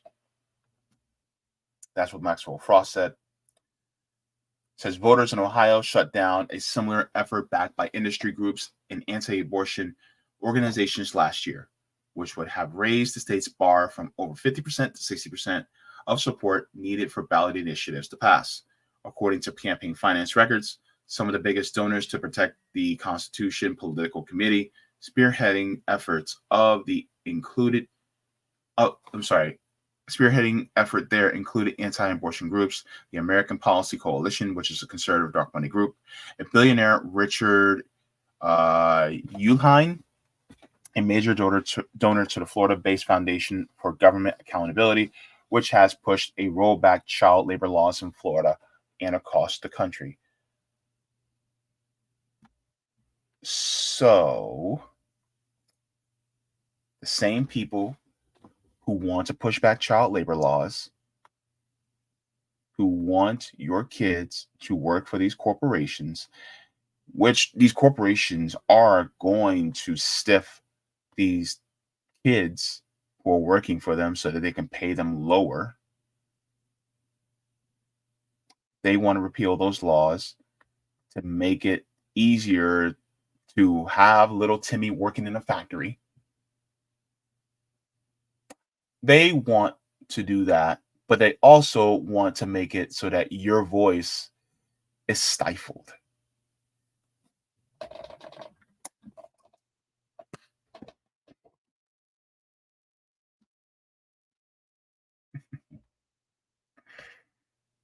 It says the proposed resolution in Florida to raise the bar for ballot initiatives still needs to clear several more hurdles before it can be placed on the ballot in 2024. So that is what's going on.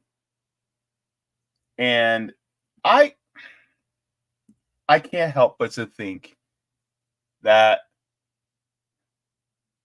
really, if the Democrats really want to make this a true battle,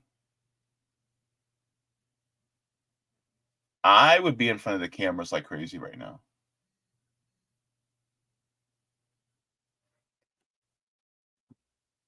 Like, this would be one of my biggest things.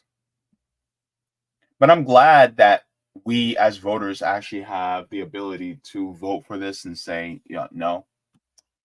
But I'm going to share this as well, because I think this is also important. So let's go here.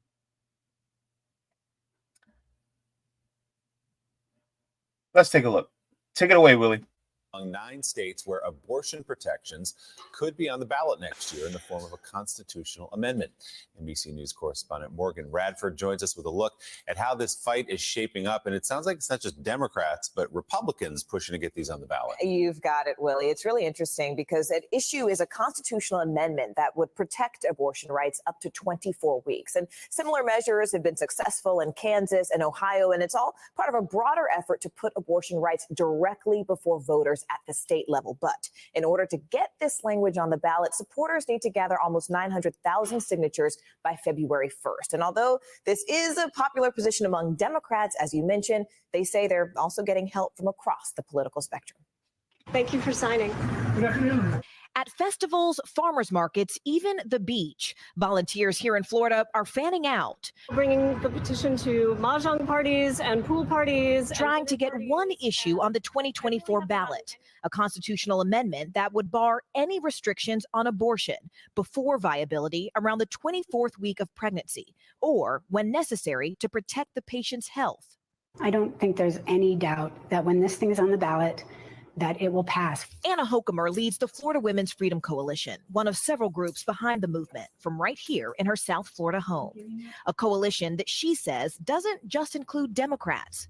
By her organization's count, of the 1.3 million signatures they've collected thus far, more than 150,000 have come from registered Republicans. I had one woman. Does that surprise you? Does that shock you that a chunk of Republicans also believe in, some of them believe in limited access to abortions, but they still say, okay. For me, it was like, huh? Oh, okay. That's how I felt. It's like, all right. How many of you guys were surprised about that? Anybody?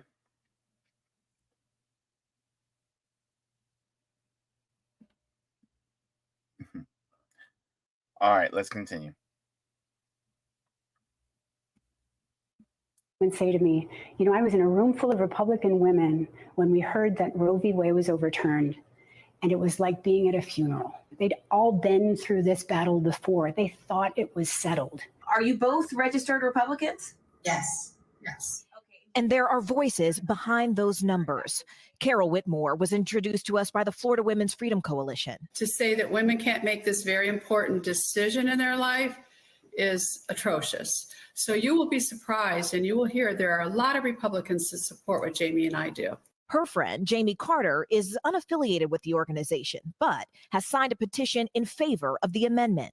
You know, there's a lot of people that you wouldn't think would be the pro-choice advocates, but they are. And I think it's really just having control of our own bodies. The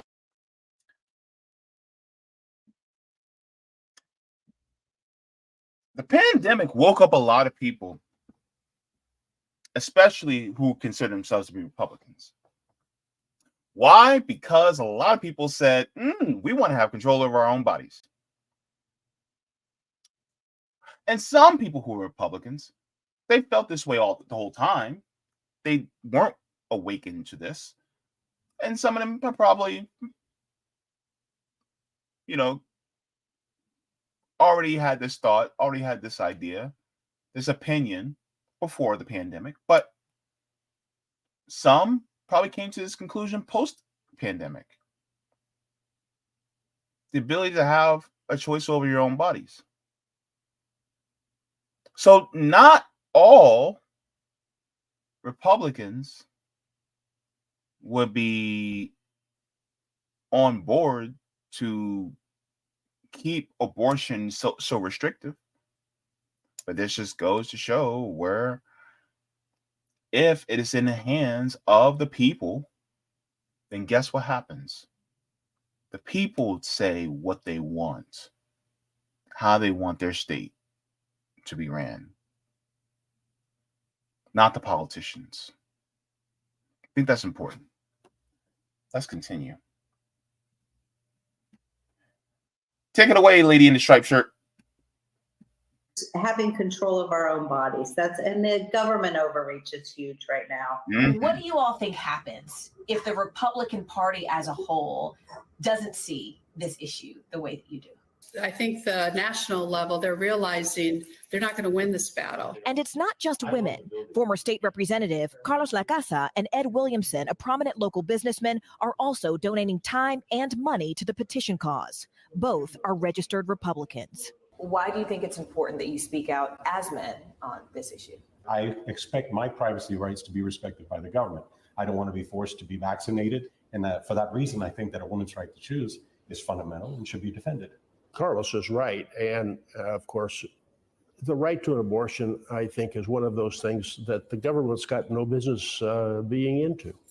Nationally, they're not alone. Recent Gallup polls show just 24% of Republicans believe abortion should be illegal in all cases. But in a state where Republican Governor Ron DeSantis won re-election by nearly 20 percentage points. Oh, that poor child. Oh, gosh. Poor baby. Then signed legislation that would ban most abortion after 6 weeks. Political experts we spoke to said the measure is not guaranteed. By the way, just for especially a lot of those of us who are men, cisgender men in here and who may be watching, a lot of women do not know that they're pregnant until after 6 weeks. Just to let you know. So that whole like, oh, you had 6 weeks. It's not like after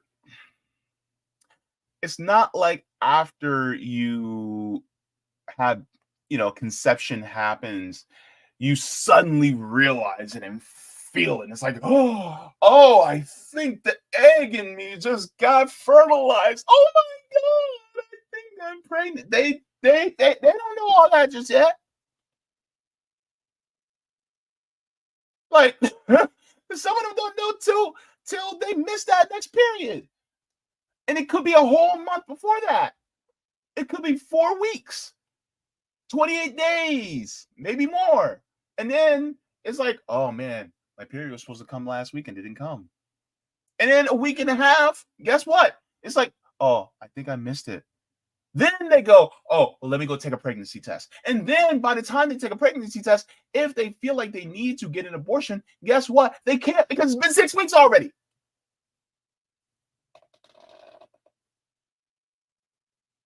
This is why it's very important for us as men to actually learn this shit. So that, and then on top of it, maybe we have to sit this choice out. Sit it out. It's just like, what if a group of women passed a law saying that we should all mandatory that we all get vasectomies, or we can't get one? Isn't that an invasion of our own bodies? Because I mean, wouldn't sperm be a living being within our body too? I mean, it is alive. Just saying. But that's neither here nor there. So it's about government overreach, right?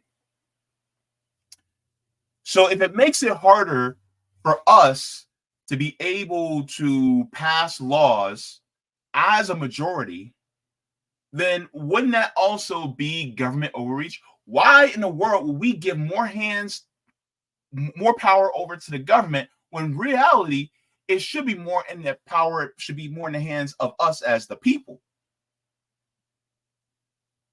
So raising the threshold from 60% to 66.7% just puts it more in the hands of the Florida legislator. It'll be the Florida House, the Florida Senate, and Ron DeSantis' hands.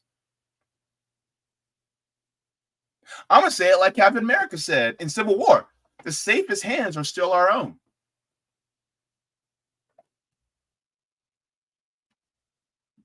We're going to get a substantial support across party line for this kind of amendment. We've seen that even in states that are more Republican than Florida is. The big caveat, though, especially here in Florida, is that the threshold for constitutional amendment in Florida is 60%. And that's a difficult threshold on any issue, let alone one that can be quite as divisive as the abortion issue. This is something that a lot of people don't talk about, but they know how they're going to vote. And when you get behind that booth and do your thing, we're going to speak up for ourselves. We reached out to the Republican Party of Florida multiple times via phone and via email, and they have yet to respond to our request for comment. The state's Republican Attorney General, Ashley Moody, has filed a brief with the state Supreme Court urging it to keep the question from appearing on the ballot. Now, regardless of how many signatures. Wait, she sped through that real fast. He wants to keep it off the ballot? Hang on. Supreme Court urging it to keep the question from appearing. Urging it to keep the question from appearing on the ballot. Now, regardless. So they're trying to keep that question of abortion off the ballot. Shouldn't the people decide? See how they are? See, the thing is that they say they're all for democracy, and I'm not just talking about the Republicans, I'm talking about Democrats too. When they say that they're all for democracy, but then when it actually comes time for us to democratically decide on something, then they're like, not like that. You can't. We want you to have democracy, but we don't want you to choose. Give us the choice, not you.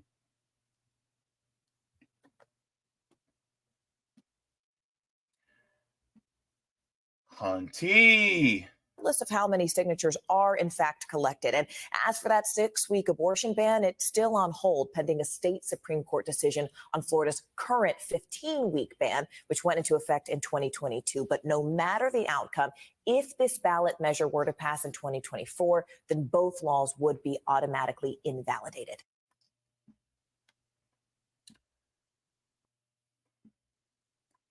This is why the power of doing ballot initiatives is so dangerous to both parties because they don't like it.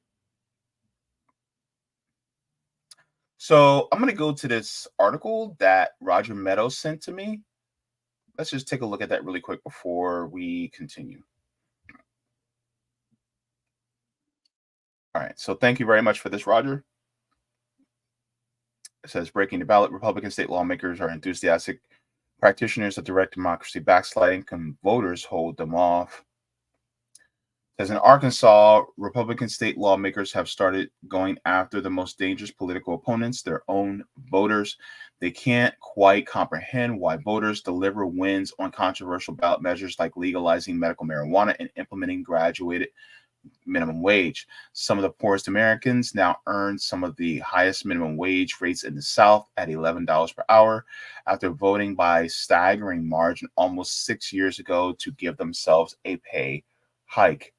But with overwhelming majorities in both chambers of the General Assembly, Republicans decided to opt out of consent of the government. 2 years ago, they put a constitutional amendment on the ballot asking voters to participate in their own collective defenestration by increasing the threshold for passing constitutional amendments, initiated acts, and referendums to a supermajority of 60%. They had tried and failed before in 2020. The people voted not just no, but hell no by nearly 20 percentage points, which translates to Republicans, not just Democrats or independents, rejecting the gambit in this GOP trifecta state. No matter last March, they passed legislation to require ballot campaigns to collect tens of thousands of signatures from at least 50 of the state's 75 counties, 35 more than the previous threshold and 5 more than the 2020 constitutional amendment had proposed. Republican Governor Sarah Huckabee Sanders promptly signed it.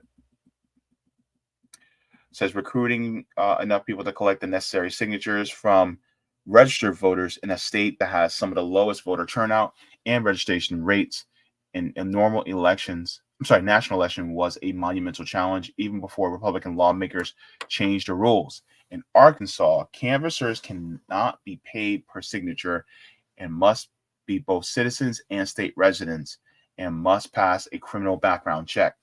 They're hell-bent on making it more difficult for citizens to put any kind of measure before voters. Woo! So yeah, this is what's happening all over. And this is why it's important to pay attention to the ballot initiatives that are being proposed within the state.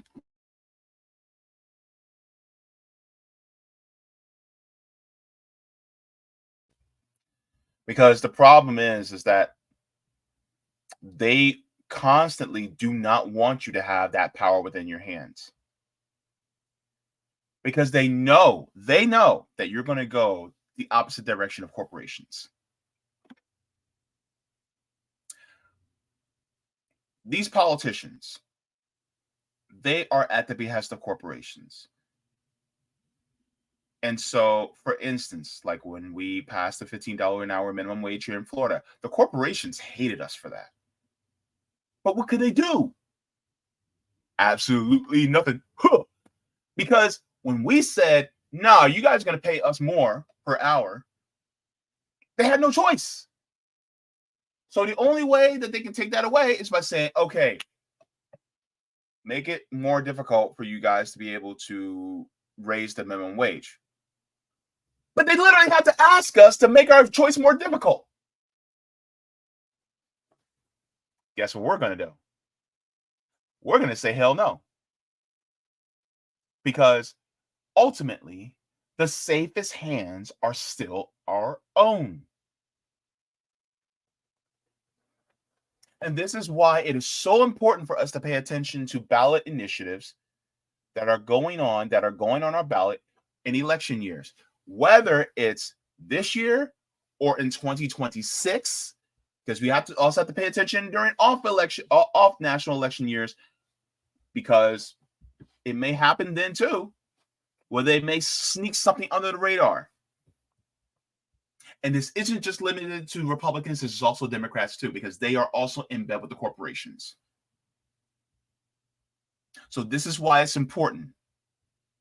So now, this year, one of the most famous ones is a ballot that allows abortions up to 24 weeks, right? Which means that you're essentially getting government out of the way of choices of your own body, right? That's basically what it means. But then, what if it's making it so that private equity can no longer buy up housing? What if we make a ballot initiative where private equity can no longer make money off healthcare or food? How would that affect us? Well, it would affect us in a very positive way, because we wouldn't see this price gouging that constantly happens to all of us, because they're ultimately the ones that are price gouging us.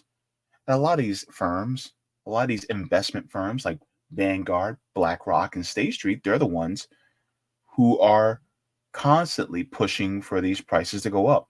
They're making record profits, people. It's not like they're suffering. They're making record profits off of our backs. So what do? We ban them. But it's harder to do when you raise that threshold, which is what they're using their politicians to do. But they can only do it through us. So, even if you don't believe in voting for any politician, that's fine. Okay. If you want to sit out the election when it comes to voting for politicians, okay. But be mindful of the ballot initiatives. Even if you don't vote for anybody in particular, look at those ballot initiatives, because they will affect your life immediately.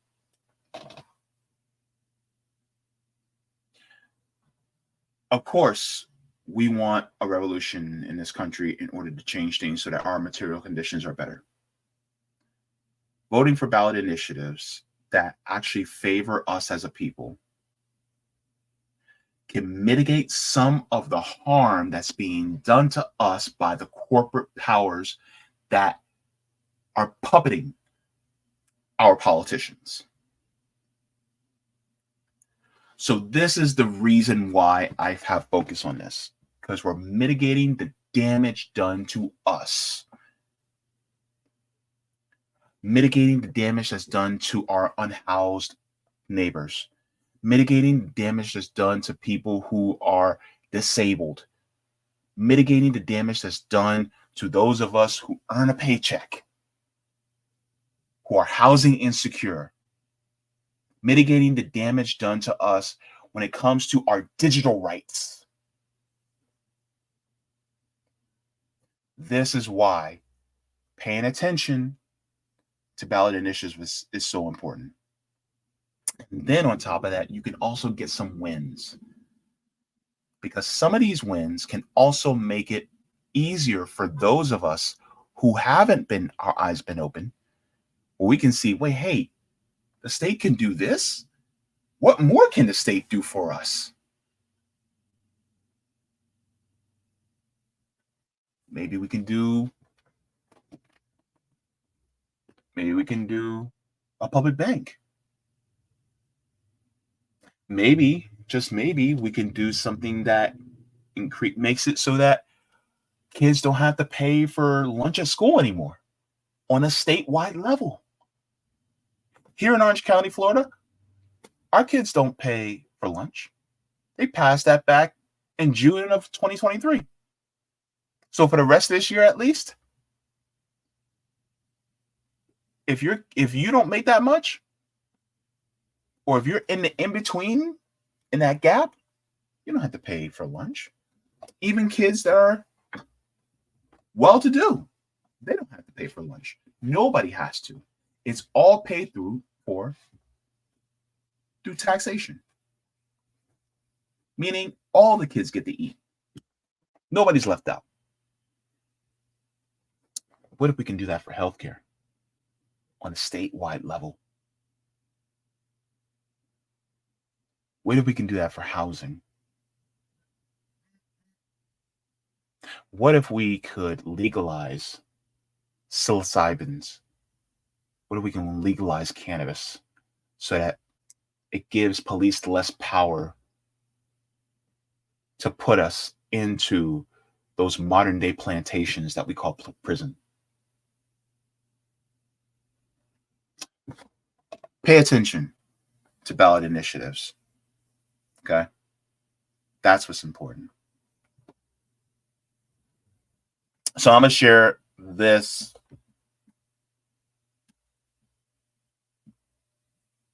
article that Roger sent me into the chat.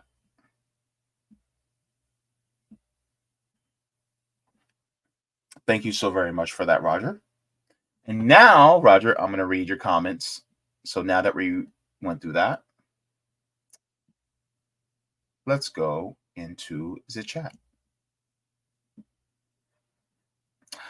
All right. So Roger says the link I just sent will set you up lovely for the next show. Ever since things are now coming back home to be settled in the states, state governments are now waging war against their own voters. We have a better chance winning at home in the states than we do in D.C. The rally cry has been sent. This is an all hands on deck moment. Time to set it off. They started, we will finish and win.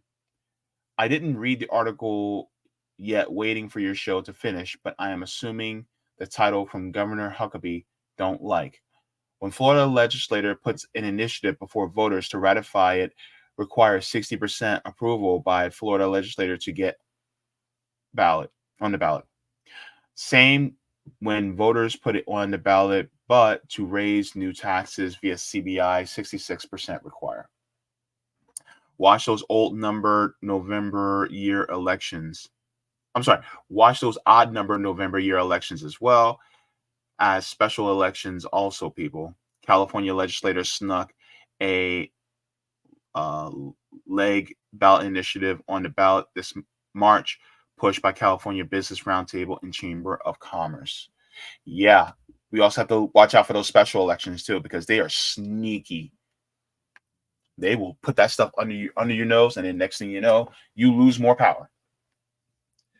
Ultimately, and hi, some of you guys are new. Some of you guys have never watched my channel before. Some of you guys are new subscribers. Yes, I am a communist. Hi, nice to meet you. By the way, I actually want more democracy within our country, meaning more direct democracy. So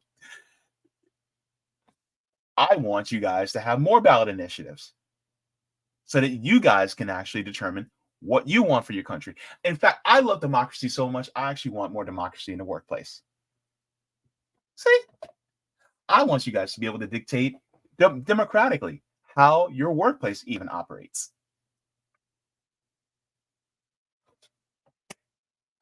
Nice to have you. Let's go to the rest of the chat.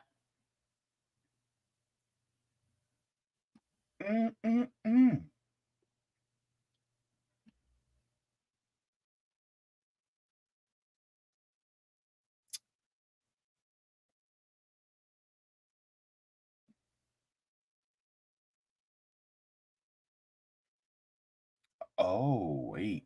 Okay.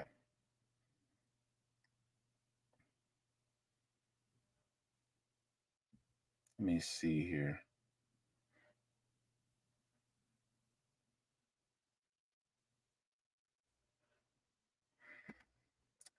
Amanda says, is democracy really democracy? If we already figured out ranked choice voting is better for society, shouldn't be everywhere in every election? Yes, but they don't want that. You got to remember who really is behind, who's pulling the strings within this government. They just don't want it. And yes, Cobra Commander says democracy means whoever can get the largest donors. According to them, yes, that's what they want. Because to them, money equals speech. Johnny Davis says, I have a brother who was murdered in prison for a petty crime. Oh, I'm so sorry, man. Says they put him in the cell with a guy who had committed murder. My brother weighed 135. His killer weighed over 300. Oh my gosh. Oof. I'm so sorry, Johnny. Sorry, Fairy. Fairy Fairy says, I just realized something. All the creators talking about their prison time are white. Are there no black voices in that place, or have I just not seen them yet? All the creators talking about their prison time?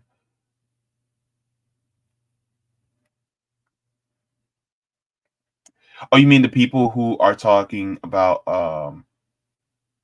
that they've gotten, that they've benefited from the prison labor? Girl.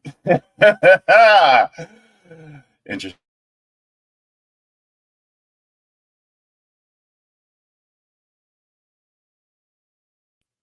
It's just, yeah, yep. Daniela says, very late to the show, but hi, everybody. Hello, Daniela. Nice to have you as well.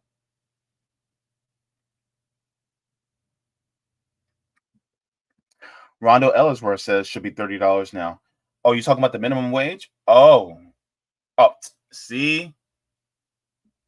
Let me show you something. Rondo, step into my office. Step into my office. I'm going to say it like Roger was. Step in my office. I say it like we're from New York. So let me share this with you, Rondo, because you be right on the money. This is basically sharing. Thank you to Roger. Oh, wait. How did I expand it and then it? Anyway, I'm making it smaller and it gets bigger. Like what? Okay. Anyway, so this is Florida. You need to make $30.59 per hour in order to be able to afford a 2-bedroom apartment in Florida. So yes, when you say it should be $30 now, you are absolutely right. In fact, you're a little bit under. We should be getting paid at least that much. But it doesn't happen. Why? Because they don't want us to actually make a living wage. So yeah, just to solidify your point.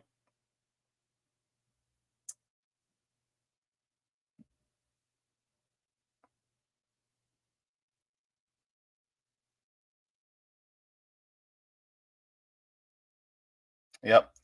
Cicely says, that's right. I realized I was at 7 weeks. Yeah. So a lot of women do not realize they're pregnant until after 6 weeks. So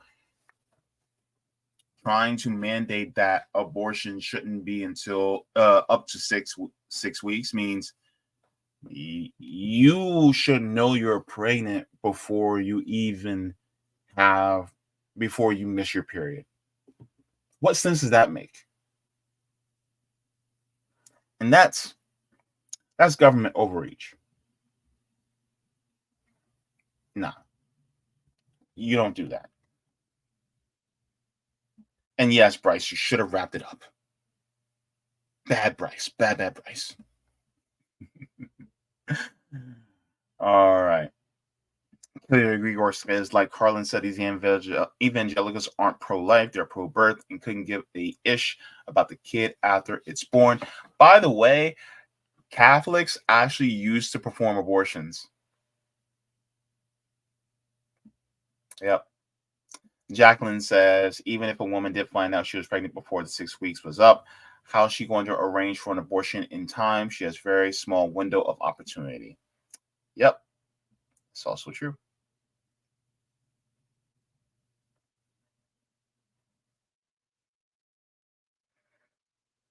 Mm-hmm.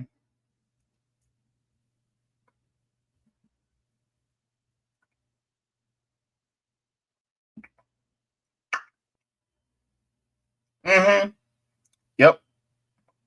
Thank you, Rondo. That's why I keep my mouth shut. All right. So, with that being said, I am done for today. I'm going to head on out because I am hungry. I haven't really eaten today. I had some mixed nuts and I had a couple handfuls of that. And after that, that was it. And I had this tea. I had a doctor's appointment this morning. So I had a lot to do. Anywho, while we're at it, I am going to share with you guys what I will be getting into this week. So be prepared to stay tuned to when I get back into reading. Laziness Does Not Exist by Dr. Devon Price. We're going to finish chapter 6, I think we're in. Yeah, we're going to be getting into that.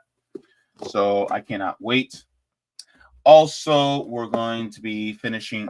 We're going to finish. Actually, not finished. We're going to get into chapter 2 of The Will to Change, Men, Masculinity, and Love by Bell Hooks. So stay tuned for that. I cannot wait to get into that.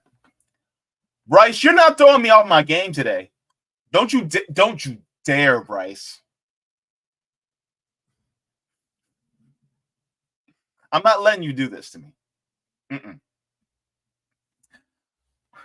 Speaking of nuts and moisture, we're going to be reading Of Water and the Spirit, Ritual, Magic, and the Initiation in the Life of an American Shaman by Melodoma Patrice Somé. We're going to get into reading this. We're going to finish in chapter 1. So we're going to get into that as well. So I cannot wait. It's going to be some good old reading. And yes. Y'all trying to get me in trouble in this channel. Y'all trying to get me canceled on my own damn channel. I just tell you, look, the moment I say anything relating to Quijones, you guys are like, oh, JV, what you trying to say? What you trying to say, JV? What are you doing? I can't with y'all. I love y'all, but I can't. Good Lord. Y'all got some dirty minds up in here. I love you. All right, people. So we're going to get out of here. Okay, so that's all I got to do, man. I got to live my life. Cowboy Kitty, good to see you. All right, we're going to head on out. But thank you so very much to everybody for tuning in. Like I always say, let me play this for y'all because I want to end on a happy note. I'm going to make y'all laugh today. we're gonna laugh. We're gonna make you guys laugh because I really want to do this. So I hope you guys enjoy the rest of your day. It was a beautiful day outside, and I just continuously think about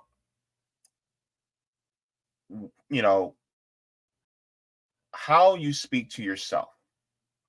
And by how you speak to yourself, I mean, are you being kind to yourself? Don't downplay who you are. Don't be so negative against yourself. And even when you make mistakes, learn to forgive you. Always remember that you are the first person that's part of your community. And how you treat you can also reflect on how you treat others within the community.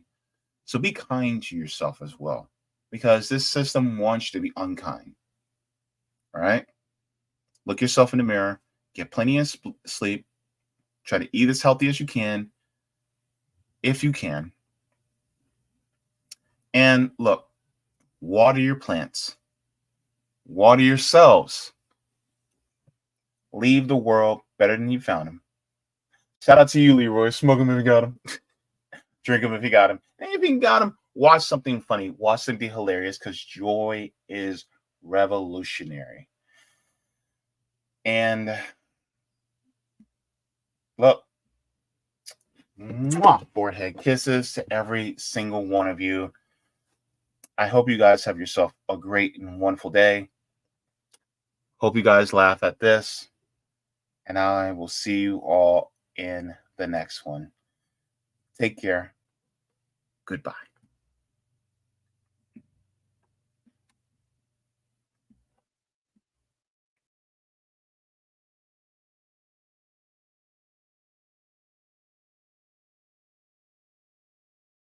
Korea has reinstalled loudspeakers blaring propaganda across its border with the South.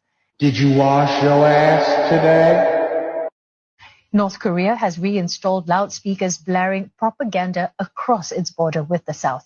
Did you wash your ass today? Thank you so North very Korea much has for watching my reinstalled channel, and I deeply appreciate it from the top and bottom of my heart.